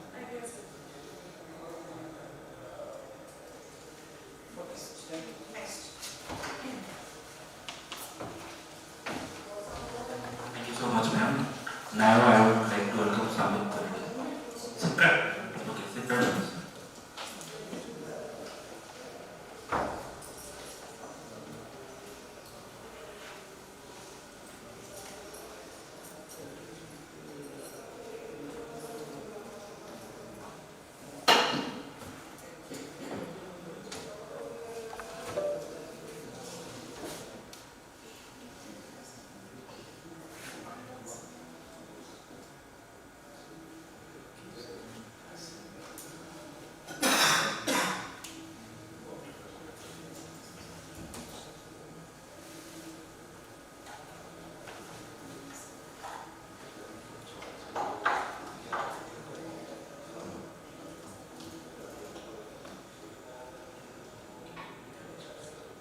scholar under the supervision of Dr. Sir. So presenting my topic, investigating Suvarnareka river basin surface runoff using arc SWOT technique. Coming to the introduction, as the country like India, which is a developing country, having huge economic loss because of the different natural calamities. So one of these flood is a major factor to be considered.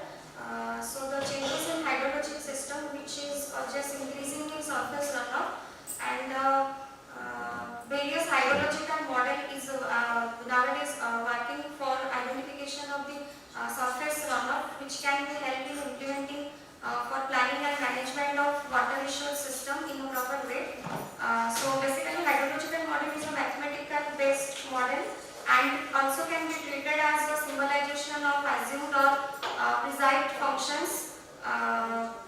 So the current work is done by using the ARC SWOT soil and water assessment tool, which is done along with the linking of ArcGIS software, that is version 10.2. So these are the literatures. It's not sorry.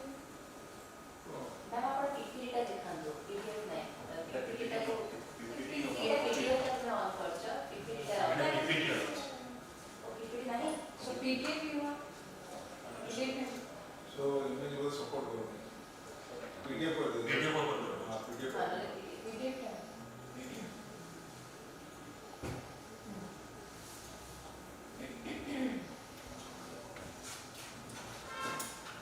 So these are the literatures.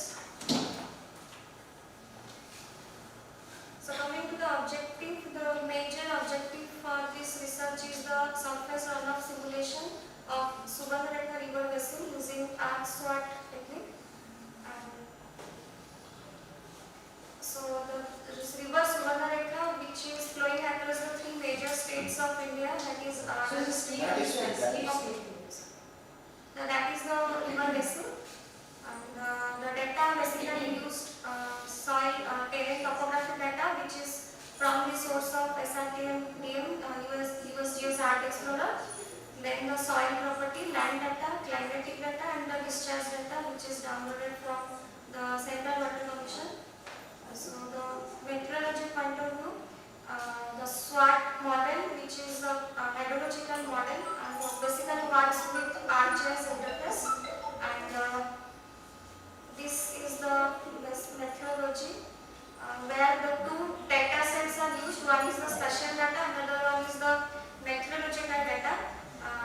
And after these two data sets, the data are like these are the digital elevation model, then land use data, soil data, and slope data. Then after overlaying all those data sets, the SWOT in the SWOT interface, the HRU map is formed.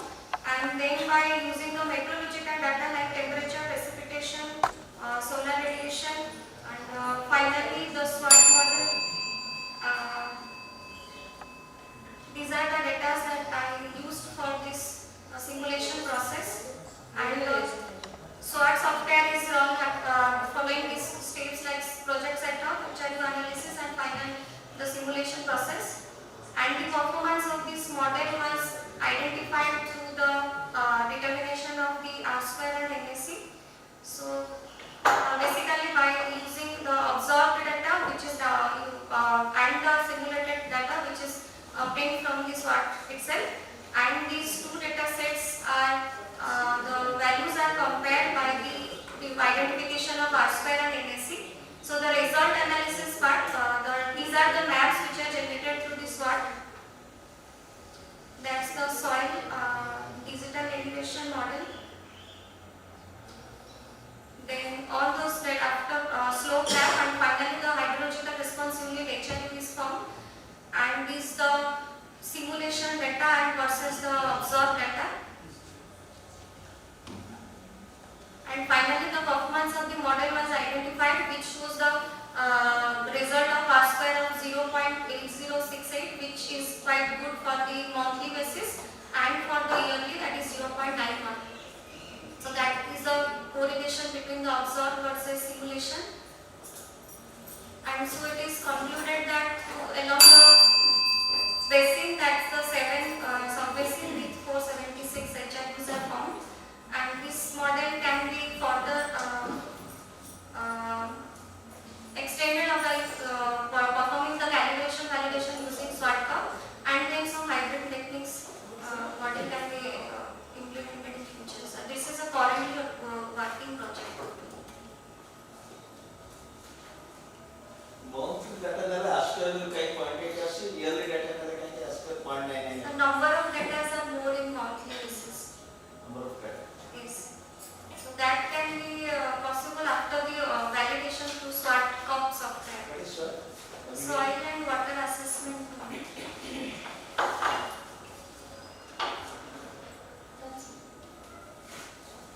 Thank you, sir.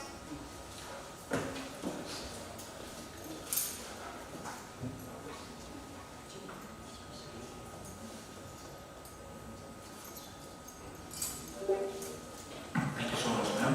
Now I would like to welcome Shodh Professor on the topic of experimental and numerical investigation of prokaryotics bioware in human.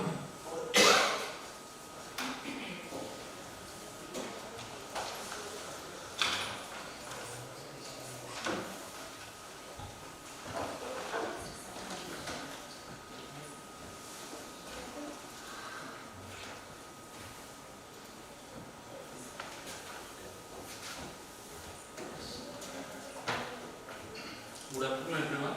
I am Shodh, PhD research scholar of the Department of Wind under the guidance of Dr. Sikoran Pradhan. Today I will my topic is experimental and numerical investigation of flow characteristics. Next slide. So basically, I used broadcasted wire.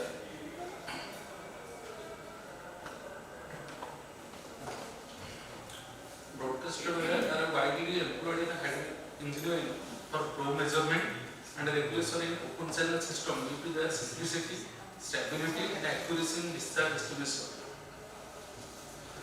The flow behavior over such wires is influenced significantly by the upstream hydraulic head, making it essential to understand the relationship between head variations and flow characteristics. Flow characteristics mean there are various flow characteristics: free surface, pressure, driving force, and velocity distribution. Then objective and scope of the study. To experimentally examine the flow characteristics over a broadcasted wire under the varying upstream hydraulic head ratio, to develop and validate numerical model using computational fluid dynamics for simulating flow over the wire, to compare and analyze the discharge coefficient, flow pattern, water surface profile, turbulence, energy depth relationship, and velocity distribution obtained from both experimental and numerical method. Scope of the study: designing and conducting controlled laboratory experiment using a plume setup to simulate flow over a broadcasted wire at a different head ratio, developing 2D or 3D numerical model using computational fluid dynamics software like ANSYS, Fluent, or OpenFlow, incorporating appropriate turbulence models. These are the experimental setup, equipment, and methodology. In our laboratory, laboratory and test process. These are the fluid meters. This is a rectangular tilting flume. The length is 10 meter, width is 0.6 meter, and height is 0.7 meter.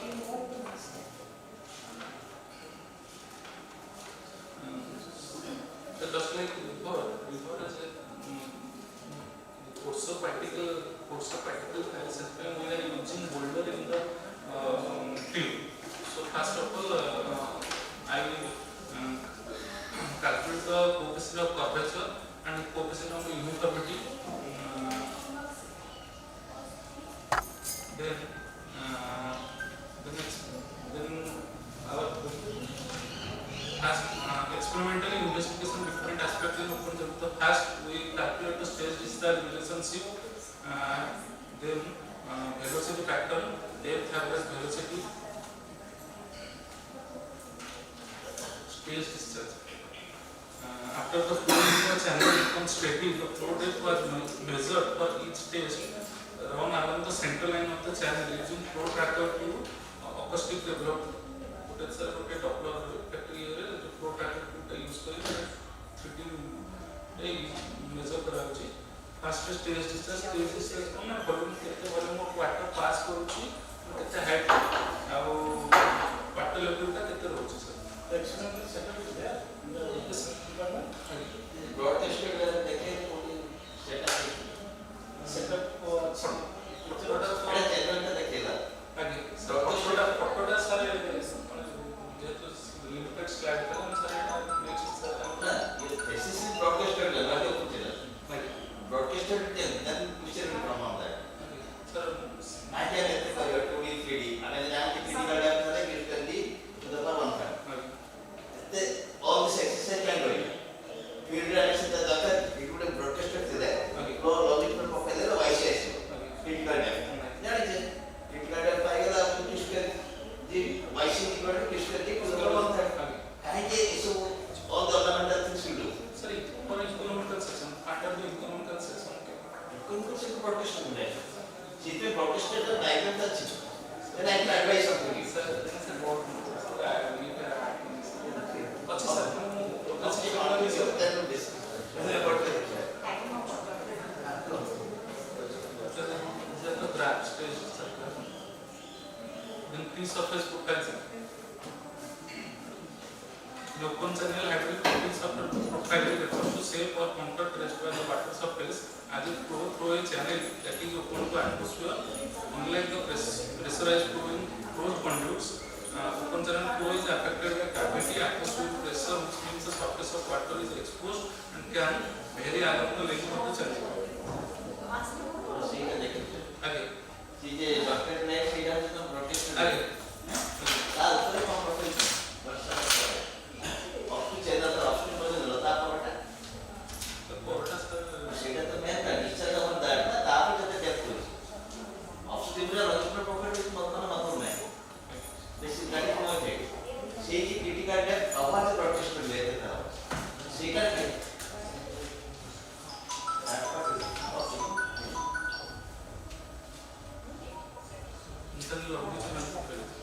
longitudinal velocity.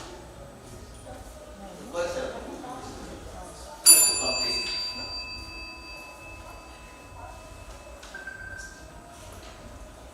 Depth of the velocity. So longitudinal velocity sir length What does Q पानी जाओ? ताकि broadcaster ले रहे हैं।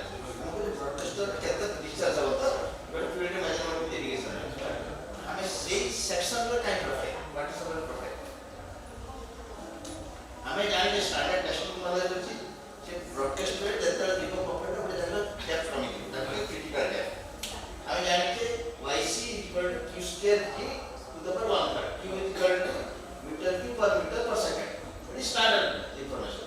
आप बात आप कौन होते हैं इसका? Have you compare this one with your 2D 3D model वाला?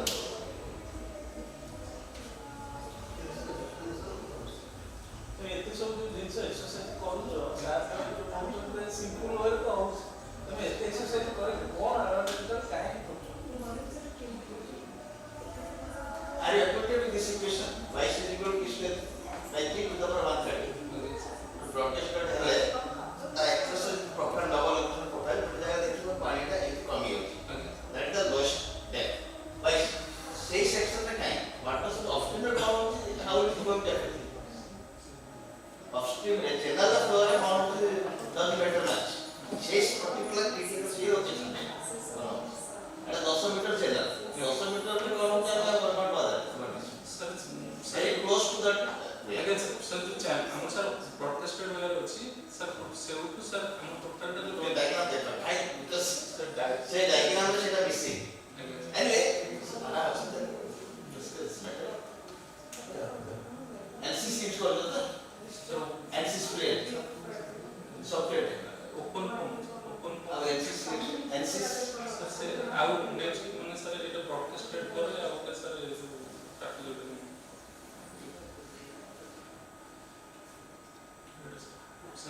NC जल्दी करूँ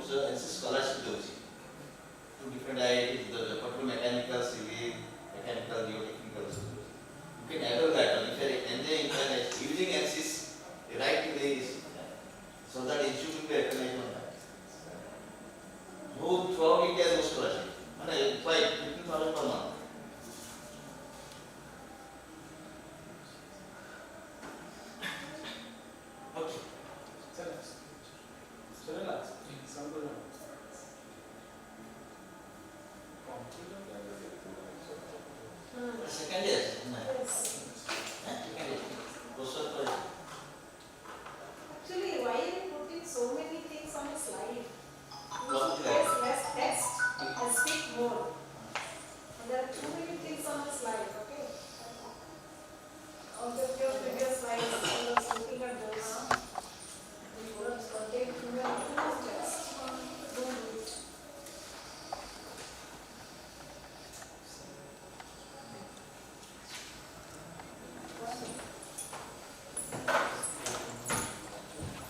Thank you so much, sir.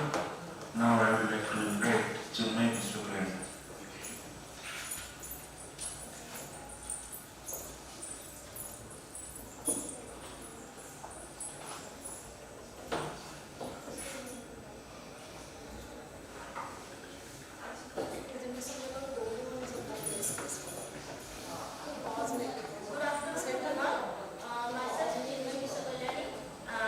Under the supervision of Dr. Devaprakash Patawati, sir.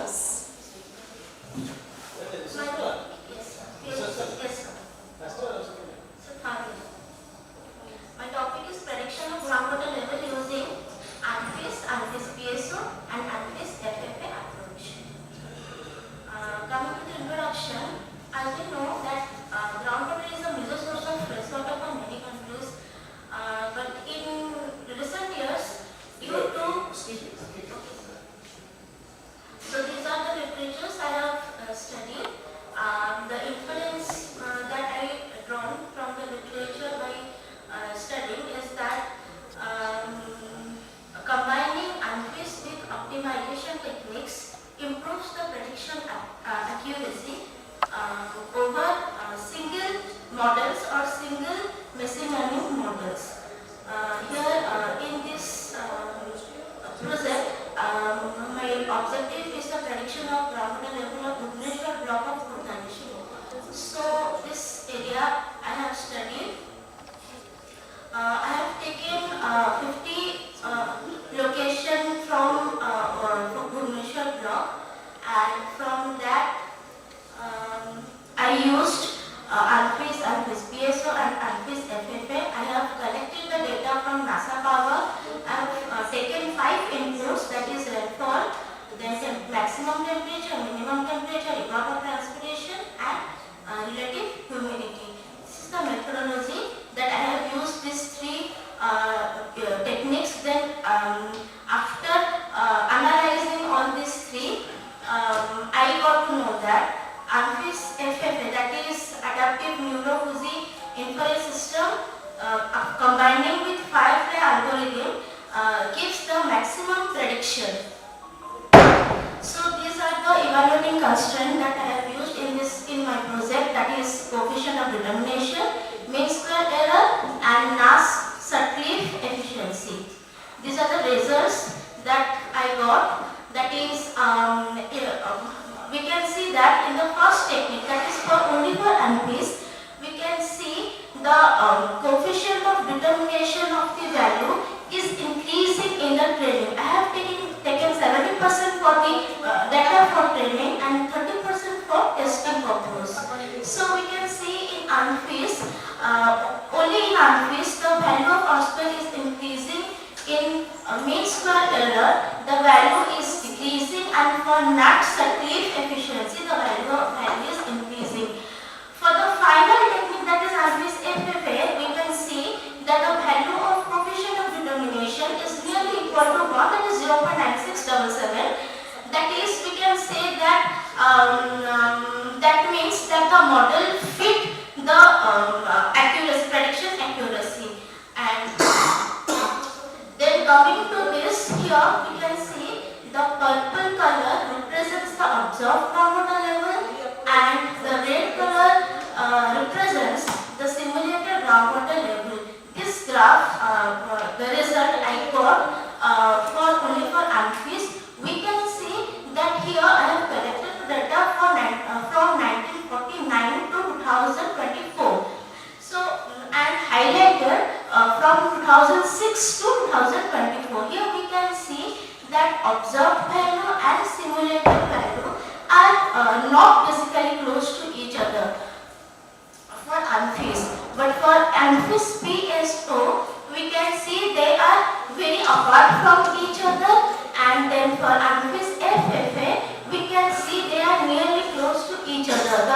observed value of groundwater level and the simulated value of groundwater level are nearly equal to each other.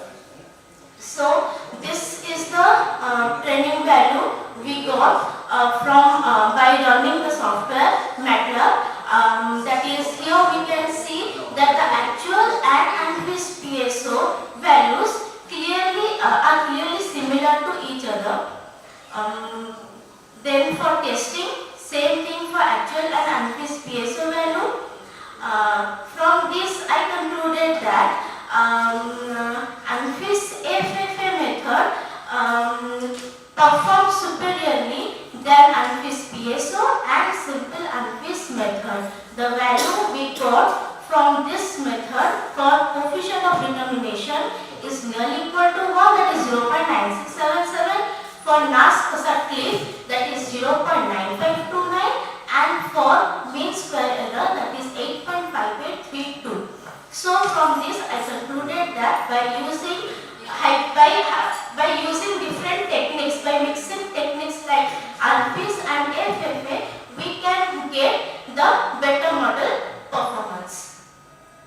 These are the references. Thank you. Where from you got the data to train your models? Ma'am, from NASA Power. That is a website. From this I collected the data from 1949 to 2024, and I calculated the mean value to run the software. So this groundwater level prediction is applicable to which area or any area in general? I can do from any area. This is only for part of Khodda district. For my PhD work, I have totally taken whole of Khodda district. Khodda district. So your NASA data set, does it provide the actual data for Khodda? Ma'am, that is the free data that is available.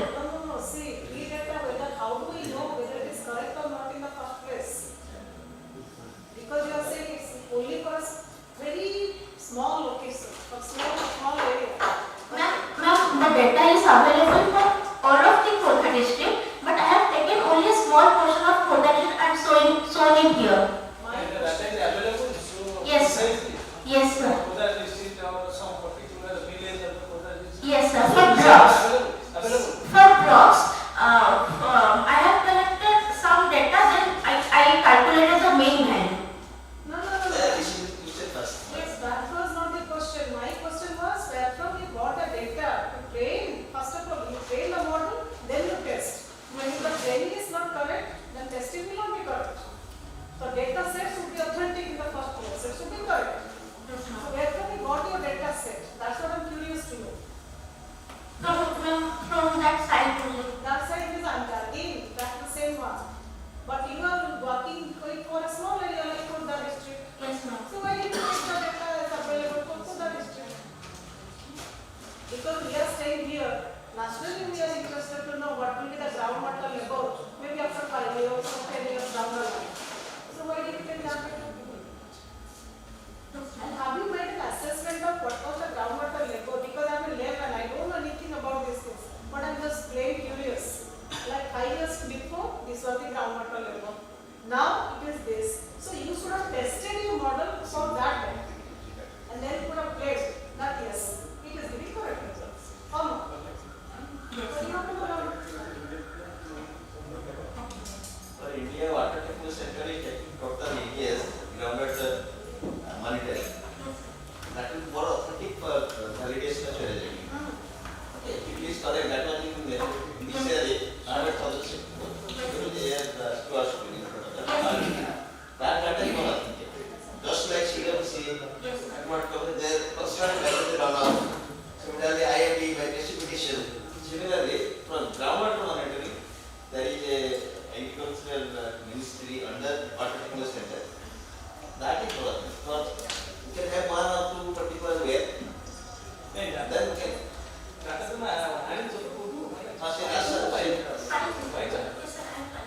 NASA data was scaled down to every. Yes, sir. The data you got, that is the correct one, or how did you valid data or data? Validate of the data is very important. data size is taken at the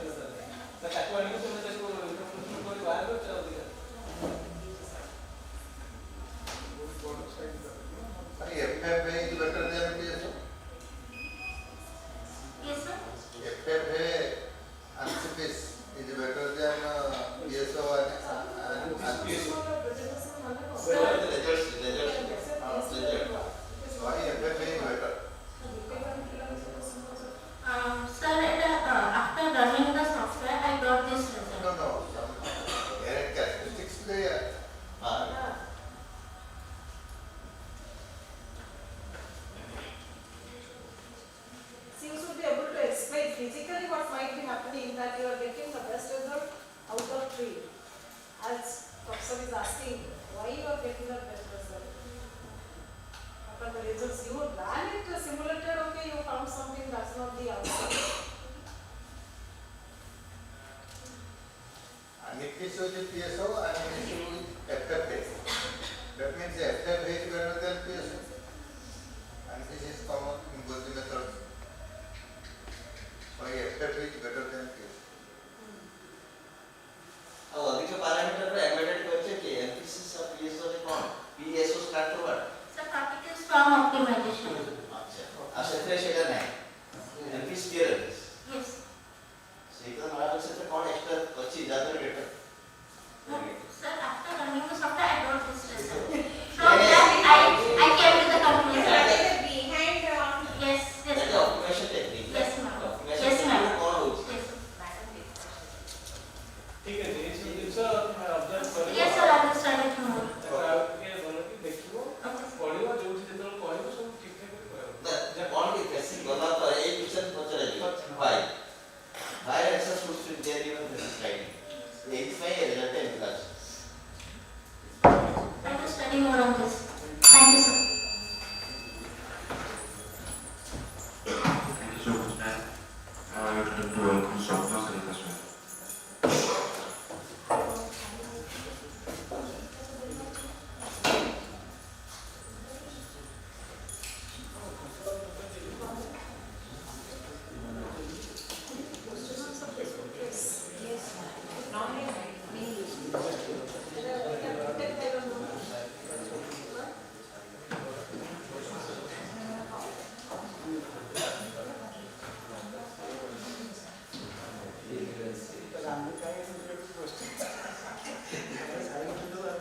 Very good evening to one and all. And my topic is land suitability assessment for the urban spatial growth using integrated MCDS, that is the multi-criteria decision making process, and GIS technique. The study of movement planning region.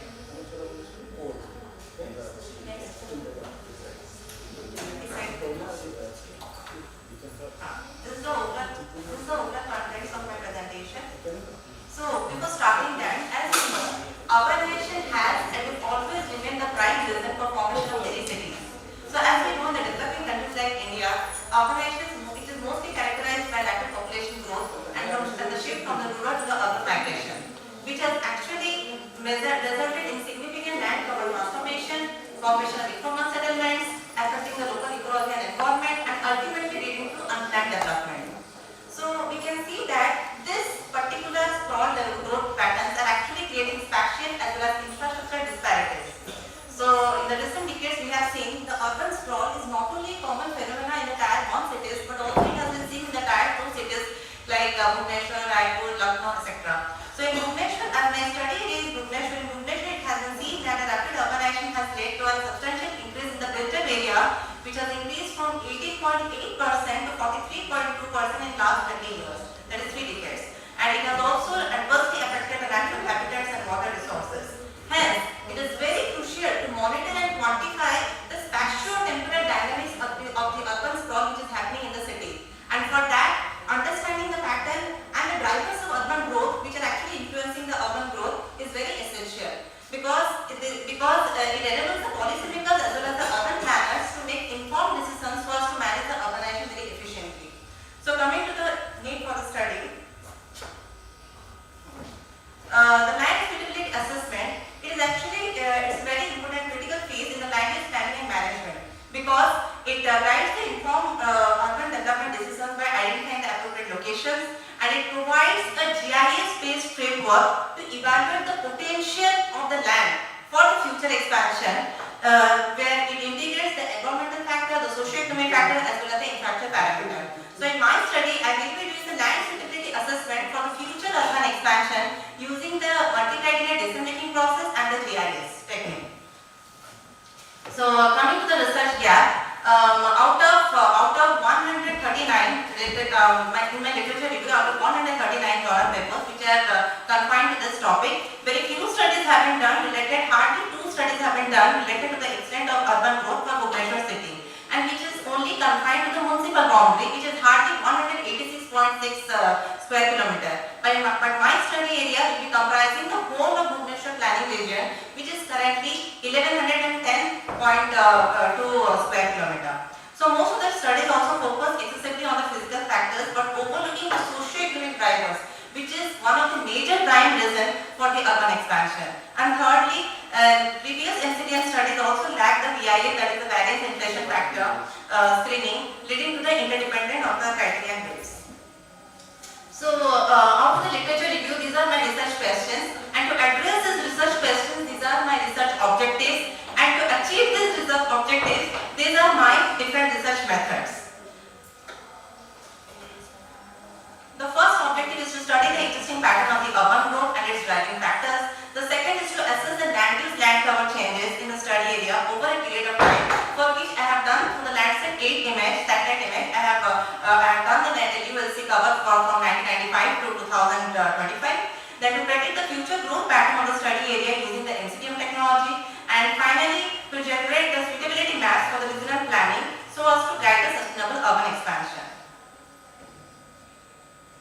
So this is my overall study area. The Bhubaneswar Development Planning Area, it spans total 1110.2 square kilometer.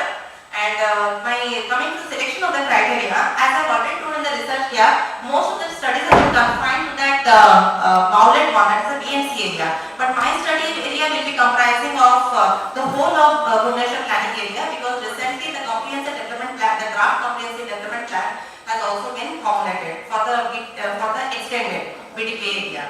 So coming to the selection of criteria for the urban land suitability, determining the appropriate factors for urban growth is one of the most crucial aspects. And in this study, I have taken 38 most criteria which are selected on the basis of planning practices and also from the literature evidence. So these are the details regarding the data acquisition.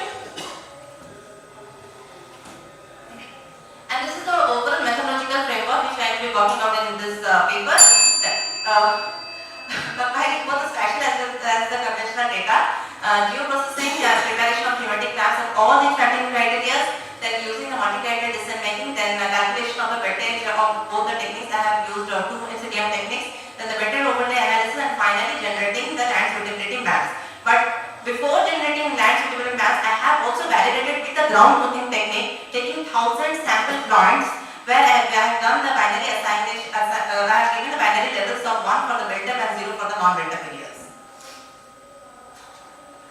These are my maps of different criteria, all the 13 criteria, starting from the slope and the elevation and aspect, geomorphology, geology, distance to built-up area, and these are the land cover changes, because for knowing the pattern of the urban growth, how the city is actually growing, you need to have a map of last 30 years. So I have done the maps from 1995 to 2024 in order to see the growth of the urban expansion. Then these are the other criteria,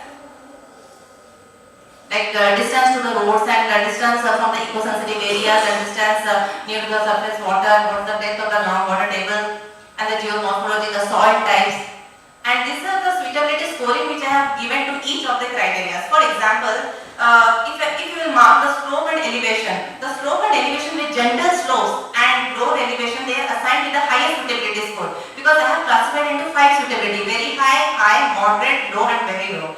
So because due to the ease of construction and low development constraint, while the steeper slopes, they are assigned with the low suitability score, because it will automatically increase the construction cost and environmental sensitivity. Similarly, if you will see the distance to the road and distance to the built-up areas, the closer areas are assigned with the higher suitability scores because of improved accessibility and researcher support.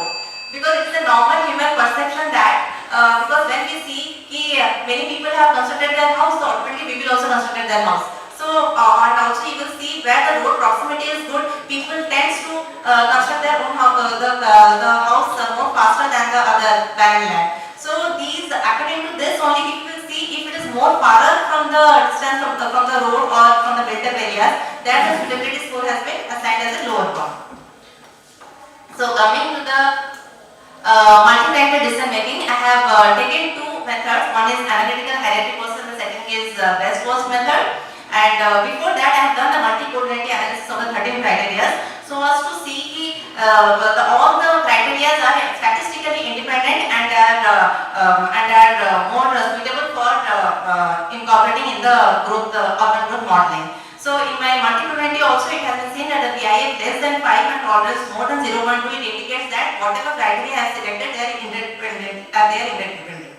So coming to the AHP and the best first method, I have in the AHP we need to do a matrix of since there is a certain criteria, so we have to do a pairwise comparison matrix where each of the where I have taken the experts, the judgment expert is the expert's judgment is taken from 15 experts have taken the personal from the BNC, personal from the BDA and the urban planners and from director of town planning. Here the pairwise comparison is prepared, which is followed by the normalization. Okay.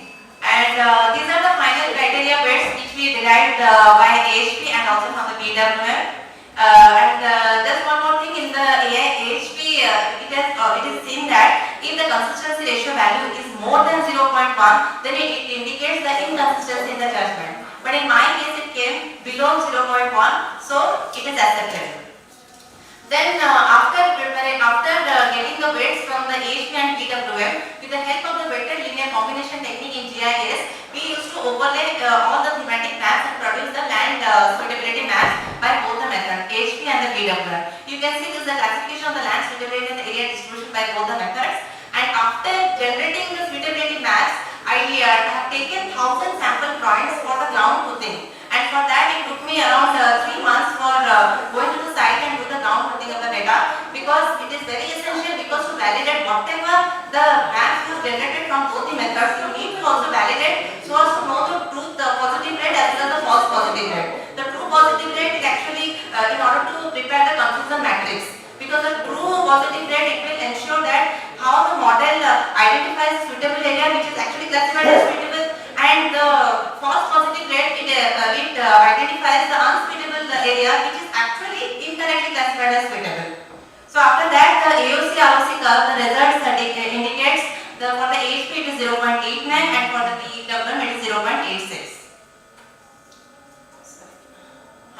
Finally coming to the conclusion, now integrating the MCM techniques with the GIS, it enhances the transparency as well as the robustness in the land use decision making, and the spatio-temporal AUS changes which I have done from the 2005 to 2024, actually I have shown it from 1995. It reveals rapid expansion with the agricultural and open lands converting to built-up areas and with the significant loss of vegetations.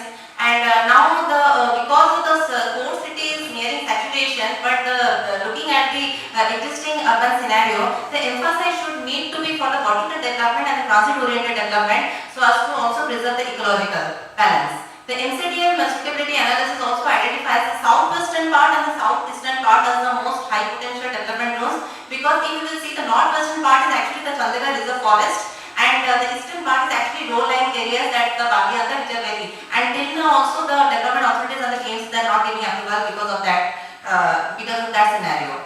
So my recommendation on the future scope will be creating a GIS-based real-time monitoring system for tracking the urban sprawl, then prioritizing the development in high suitability zones and restrict the growth in the at least the eco-sensitive zones, then integrating this land suitability maps in the master plan. Because what happened now recently, we got a draft comprehensive development plan for the extended BDP area, and I was one of the committee members when we decided to give that to one of the consultants for doing that. So repeatedly I have told them that you need to consider all the criteria, but what they are doing, they are just doing a topographical map on the basis of only slope, just a single criteria.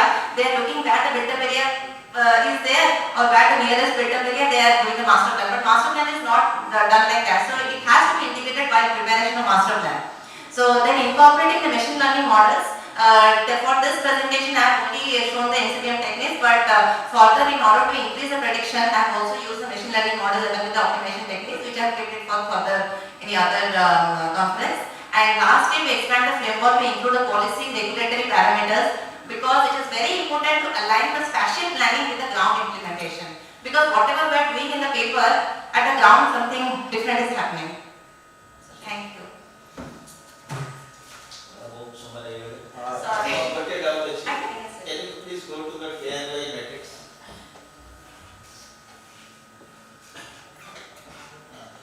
Whenever there is a multivariate analysis, usually there are three techniques out there: principal component method, factor method, and clustering technique. Yes, sir.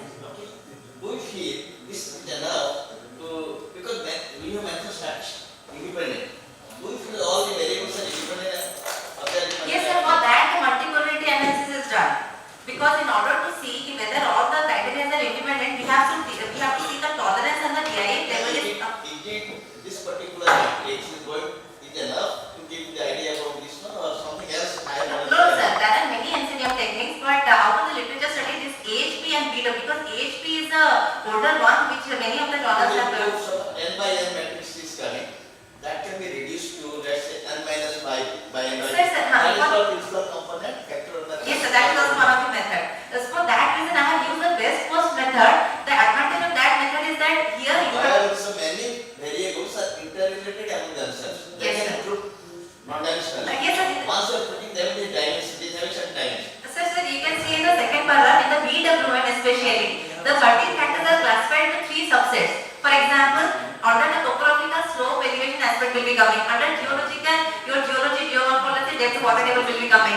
And under socio-economic, distance to road, distance to build-up. So, because they don't give, Have a look about multivariate analysis. Yes. Then standard statistics, random statistics, multivariate analysis. Yes. You get an idea that matrix is enough whether the final techniques are available. You group them together.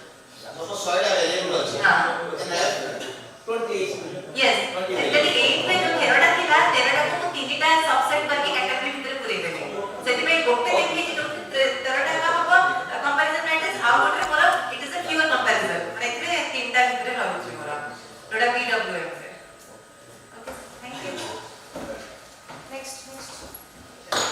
After hashtag अपन है अभी चल good work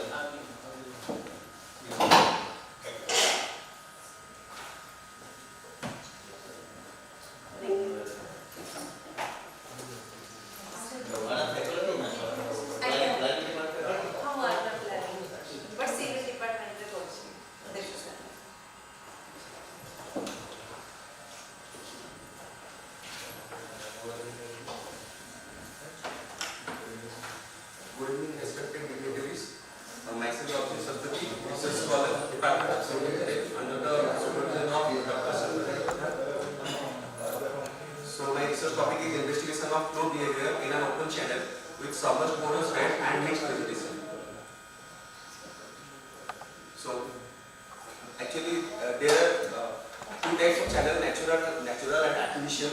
We know that natural channels are rivers. The example of natural channels are rivers, and the artificial are channels, canals that is constructed for irrigation purpose. So then generally natural channels are porous beds, and the bed material is generally porous. Water can flow through the bed material.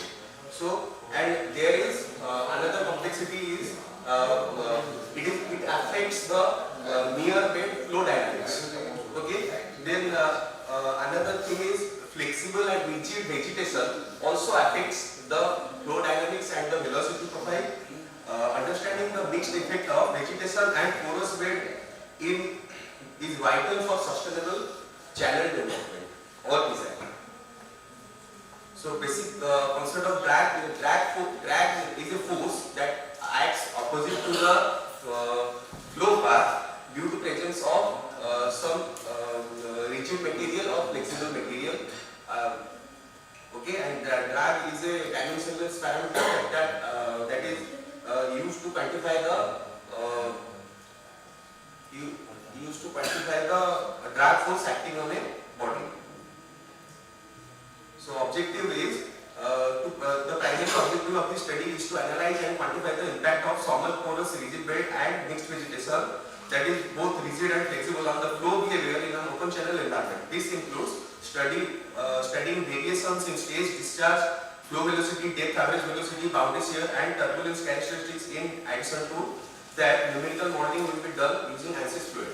Experimentation will also be done for natural drainage and irrigation channel, and the model data will be validated. Scope of the study is flow dynamic analysis, porous bed effects, vegetation effects, interaction effects, modeling and validation, environmental and engineering relevancy. Then experimental setup. This slide generally shows the different dimensions and capacity of different equipments that is used in the laboratory, like flume and bed material, the particle size of bed material, and different equipments like acoustic Doppler velocity meter. Okay. is another typical figure of rigid vegetation in cementing condition in the flume.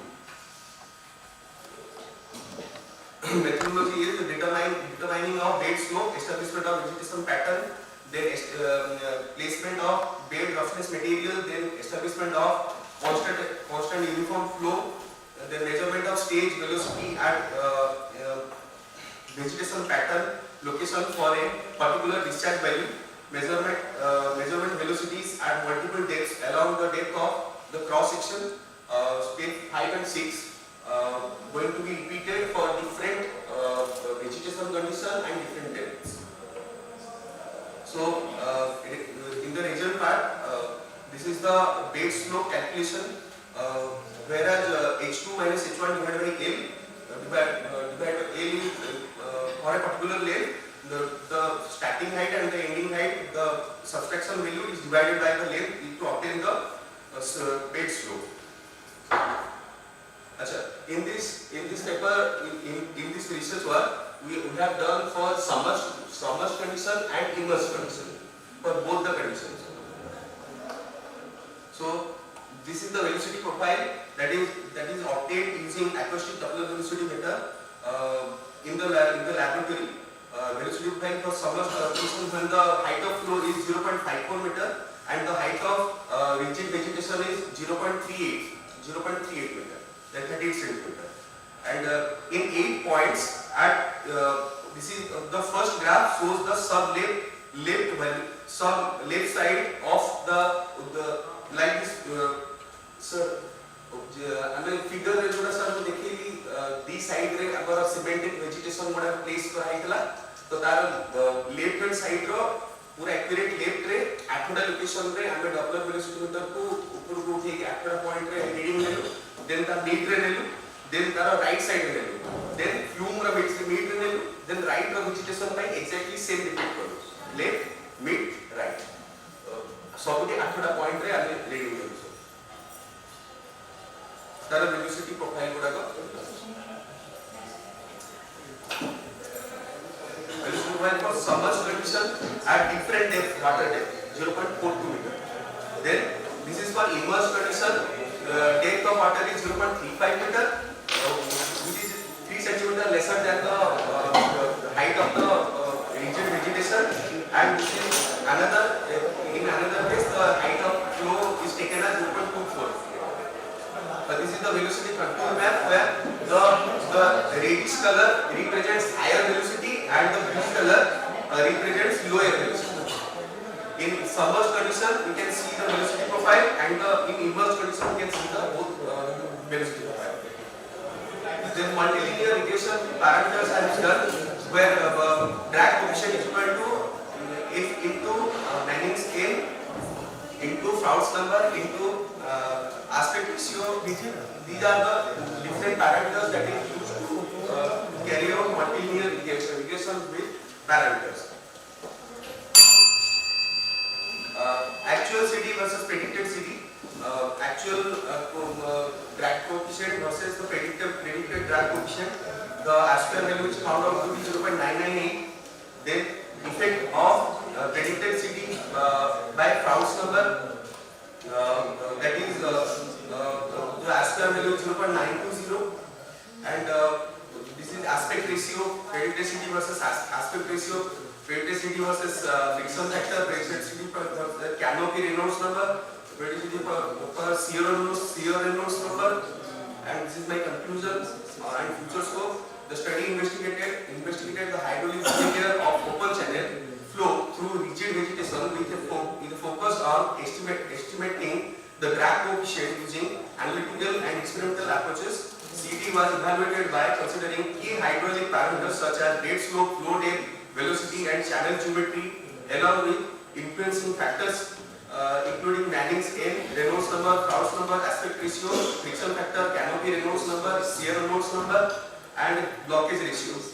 Multilinear regression analysis revealed strong correlation with CD and these parameters as per varied from 0.84 to 0.998, while the prediction accuracy of the developed model also showed high reliability, that is R square varied from 0.74 to 0.99. Overall, the results confirm the vegetation flow interaction can be effectively modeled using irrigation techniques, providing valuable insights for hydraulic modeling, vegetated channel design, and eco-hydraulic planning.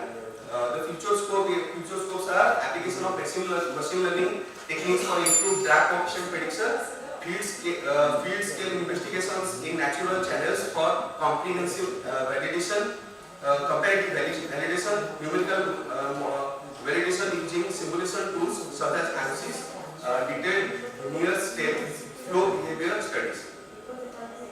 Thank you.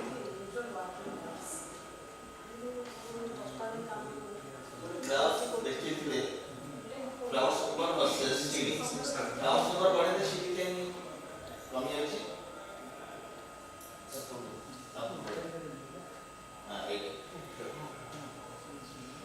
Clouds over is V by root over T by. Okay. That means clouds over high, velocity is very high. High CD is going to decrease. What is CD function? CD drag coefficient. So the dimension is the force experienced by object when water passes through. Critically, forget about equation. Thank you for CD drag coefficient coming. Velocity over है. Sir, the camera. Time of contact. Okay. Velocity ratio है. शीघ्र पड़ेगा point. धीरे-धीरे वाला क्या होगा? Frictional effect का ratio है. Sir. Time of doubtful is rigid. In real life, you take channel रे. और वो है rigid plantation है. Why you have this model? अच्छी सर. सब flexible रहेगा ना mostly. क्या ना आज तक कभी अगर कंपनी में कोटे करते समर अधा है पूरा बुरी गई. जब rigid ना सब प्राइम सीधा ही रहा. जब flexible ना तो ये ना नहीं. तो configuration velocity कोई भी change. So in real life, most of the natural channel रे. Flexibility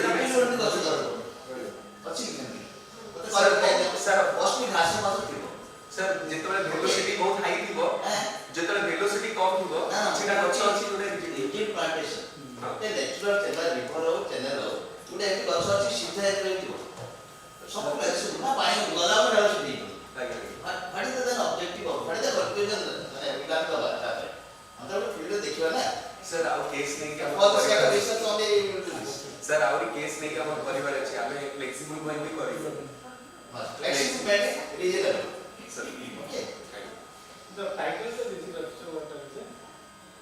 like both flexible and rigid by हमें परिवार अछि वर्तमान फ्लेक्सिबल नहीं पहले तो टाइटल देखो कौन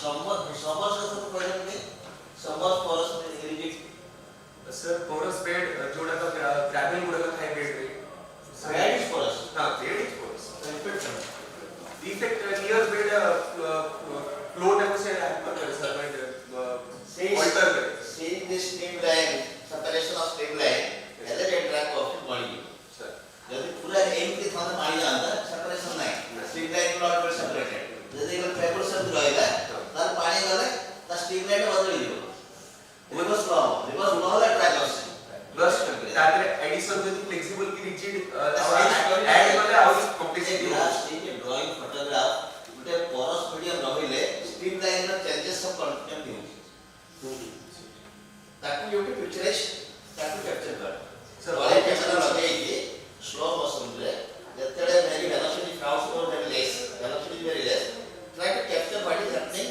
दैट लेमिनार समवेयर सर गुटे वेलोसिटी प्रोफाइल अछि त ऊपर कोन होता वेयर डॉलर अमो drag effect is at the bottom bottom रे कोन बिहेवियर होचे the micro study you should make that will give a very impact माने बेसी सरफेस रे करले त जहां एनीवे राइट ये तो सेकंड ईयर ना third year sir second time is there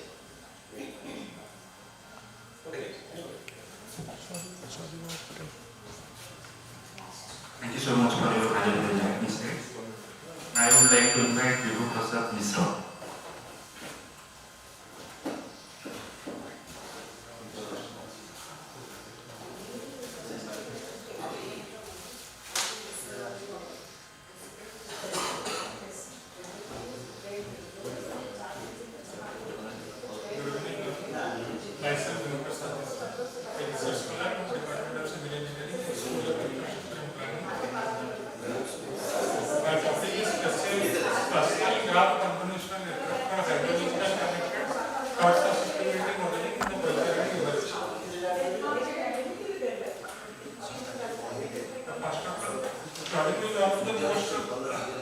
destructive and recurrent natural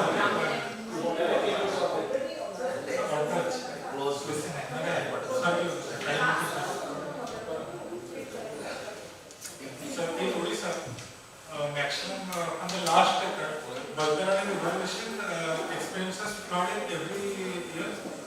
So due to the monsoon rainfall, are lowering downstream area, and also there is no hydraulic structure. One of them is Aquavana, which is under construction, not finalized. Flood susceptibility that as you are unable to avert the flood, we are there to flood susceptibility in play a crucial role in identifying problems. The machine learning approach has been widely adopted in flood susceptibility due to their ability to capture complex nonlinear relationships among topographic, hydrological, climatic, and land use factors. As the conventional ML techniques achieve the statistical independence, so but in hydrological systems they are inherently spatially dependent. That is upstream, flow from high to low, and high current to low current, and drainage density is also there.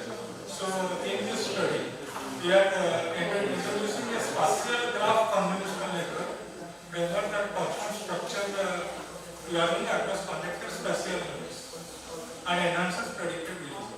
My objective to develop a spatial DCM framework for flood susceptibility mapping in the Dhara evaluation to explicitly incorporate hydrological connectivity and spatial autocorrelation for a graph-based model.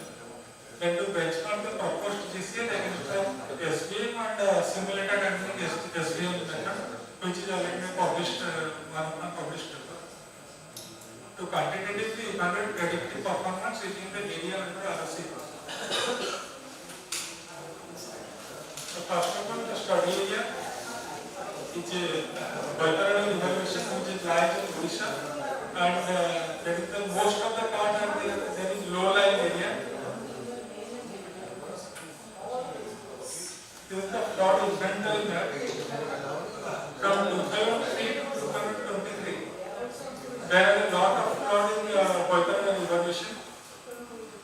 So total area, first we collected the flood location, then similar quantity of non-flood locations are added. So flood location and non-flood location are same. Flood locations are marked with 1 and non-flood location are marked with 0. Then again it 70-30 split to predict the model. In flood conditioning factor, there are 12 conditioning factors. First, topographic factor, which is elevation, slope, curvature aspect, then flow direction and water accumulation pattern. Then hydrological indices, TWI, topographic wetness index, stream power index, sediment transport index, and terrain roughness. Then climatic factors such as rainfall intensity, and land surface characteristic, NDVI and LULC are used. So these are the prepared maps of our input parameters, which are prepared using ArcMap 10.8 ArcGIS software. Then DEM is the resolution 2.5 to 2.5 are collected from the Bhuvan website, which is a government website, and they rely on that. Then the distance from the river was calculated from the Euclidean distance tool from the streamline of the Dhara evaluation. Then for LULC data, we are referred to decadal LULC data. This is my method, graph modeling and evaluation graph construction. So in the black box technique, then machine learning, there is only statistical techniques, so which is dependent only on the statistics, not depend on the spatial parameters that are affected by that affecting the parameters basically.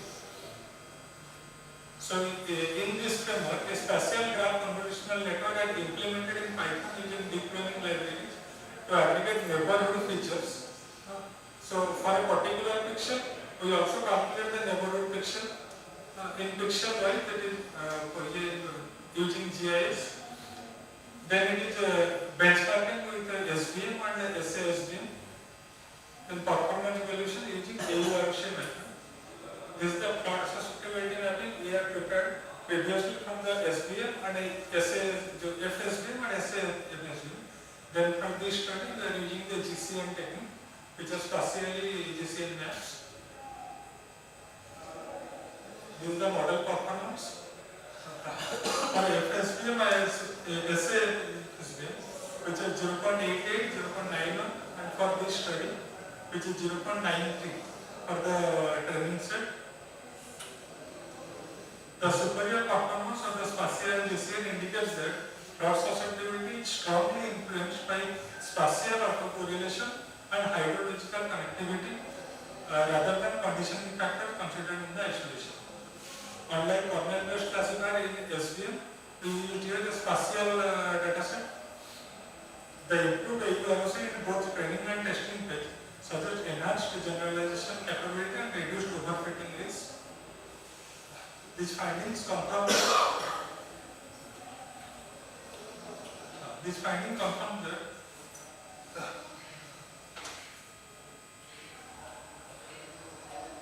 the proposed spatial GCM framework significantly enhances plot susceptibility modeling by explicitly incorporating hydrological connectivity and spatial information. Compared to SVM and SAFSVM, the GCM achieved 0.93. By modeling spatial neighborhood interactions, the framework provides a physically consistent and spatially explicit representation of plot processes. The proposed approach offers a scalable and transferable solution. It may be applied to any other river basin or any other study area. Future research should integrate language dynamics such as urbanization and deforestation for the process of development in the future study. These are the references. Conclusion of first article, just the hydrological connectivity and specific dependency. Typically, what it means? The hydrological connectivity. Yes. The economic percent rate is hydrological connectivity कौन? Hydrological connectivity जो water का flow बोल चाहे तो downstream और physical slope का ही ये flow कैसा slope का ही आप कौन? Which are measured connectivity. Have you heard something drainage density? Yes. What is it? Drainage density Or by what? The ratio that. Actual total area by number of drainage. Order 1, order 2, order 3, order 4, order 5, you got channel, small c. Yes. That hydrological drainage density is specific historical density. Special dependency with space changes. ऐसा नहीं है जब हम basin में जाऊँगी गोटे गोटे parameter के हाई जो मैंने एलिवेशन हाई अच्छी बट से जगह में फ्लड हो अब इसकी जगह एलिवेशन मैंने हाई लाइन में फ्लड हो तो जो जिनका मैं कोलाबोरेट को कॉम्प्लेक्स हो जी मैंने ये करी मैंने रिलेशनशिप का कि जब मैंने स्पेशल पैरामीटर को जाऊँगी तो सेपरेट इनके फॉलो करें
90 degree plot is done that.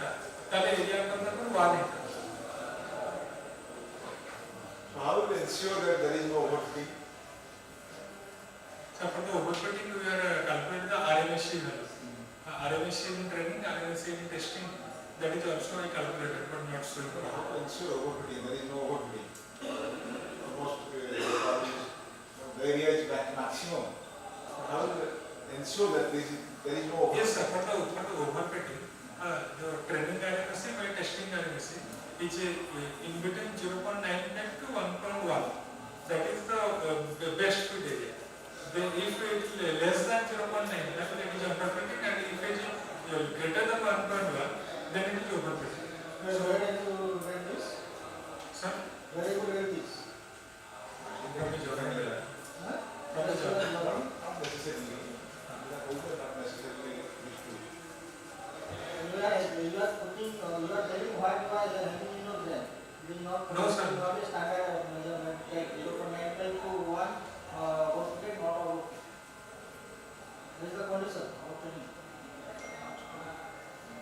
When you say the model is overfitted. Testing RMSE, exactly. Yes, you are saying that. Okay.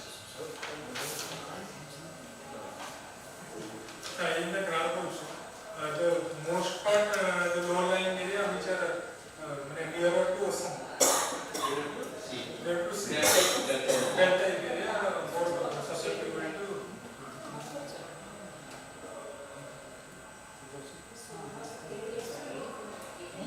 So in necessary cases, the upper side of the water and evaporation are. Boiton Brahman visiting on the delta.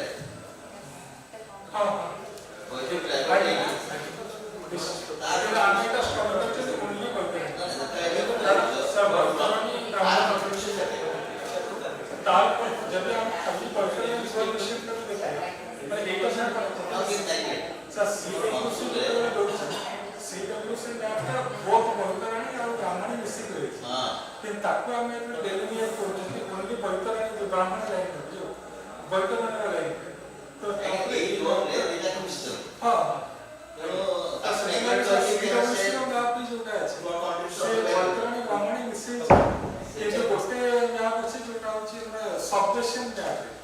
Boilerania Brahmani alga alga. Basin gap re amana difference se double chega. Dita ko merge kiya. Brahmani ho gaya. फिर इधर जरा consider को बोल अपन फिर ना देर में से ना ऐसा पर आप कंट्रीब्यूशन जो है kana boilerania ko sa basis study hi. Boilerania का more माने आउ किछि वर्ष का होई जदी जो आपमरा डैम गुना होछि सेटा सीज में तापर अब पार बसे होबो वर्तमान रियल लाइफ में प्रॉब्लम होछि बोइतरणी ब्राह्मणी जो वर्तमान बेसिक फ्रॉड ना ब्राह्मणी का गेटिंग स्टेशन कोन दिस ब्राह्मणी का सब 5 जेना हां आपको पंद्रह बोइतरणी सा आपका मतलब बोइतरणी सही टाइम को मैं महाराष्ट्र लास्ट डाउन का गेटिंग स्टेशन सही दिन छोटे कंट्रोल में सुबह का चॉइस ओके दूसरे बोले क्योंकि दीजा का natural reverse code getting station जा टाटा को नहीं जाना थोड़ी कुछ है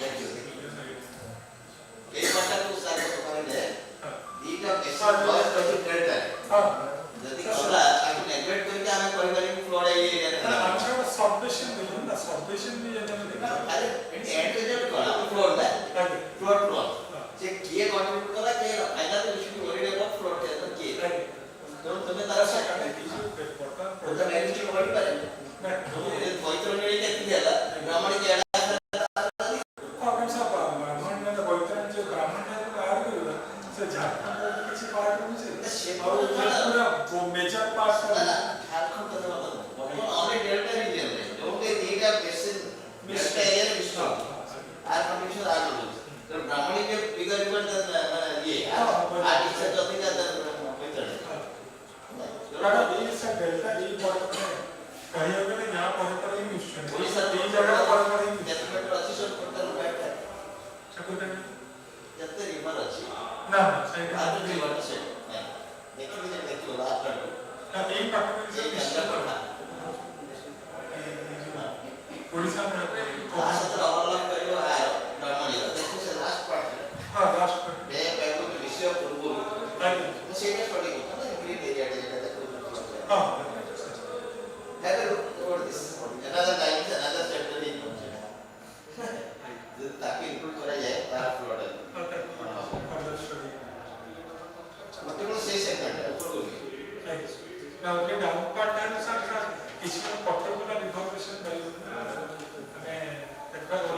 context study भी चाहिए diversify Mrs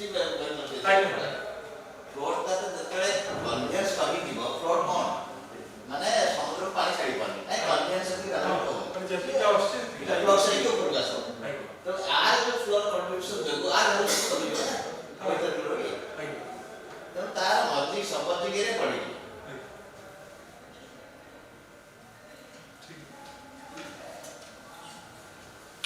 thank you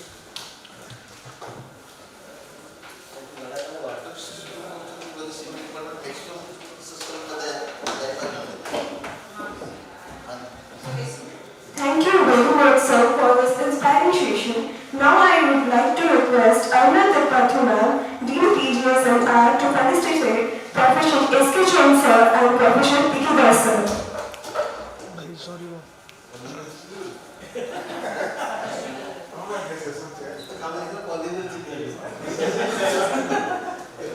Sorry. Sorry.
चलना भाई Thank you, sir.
आगे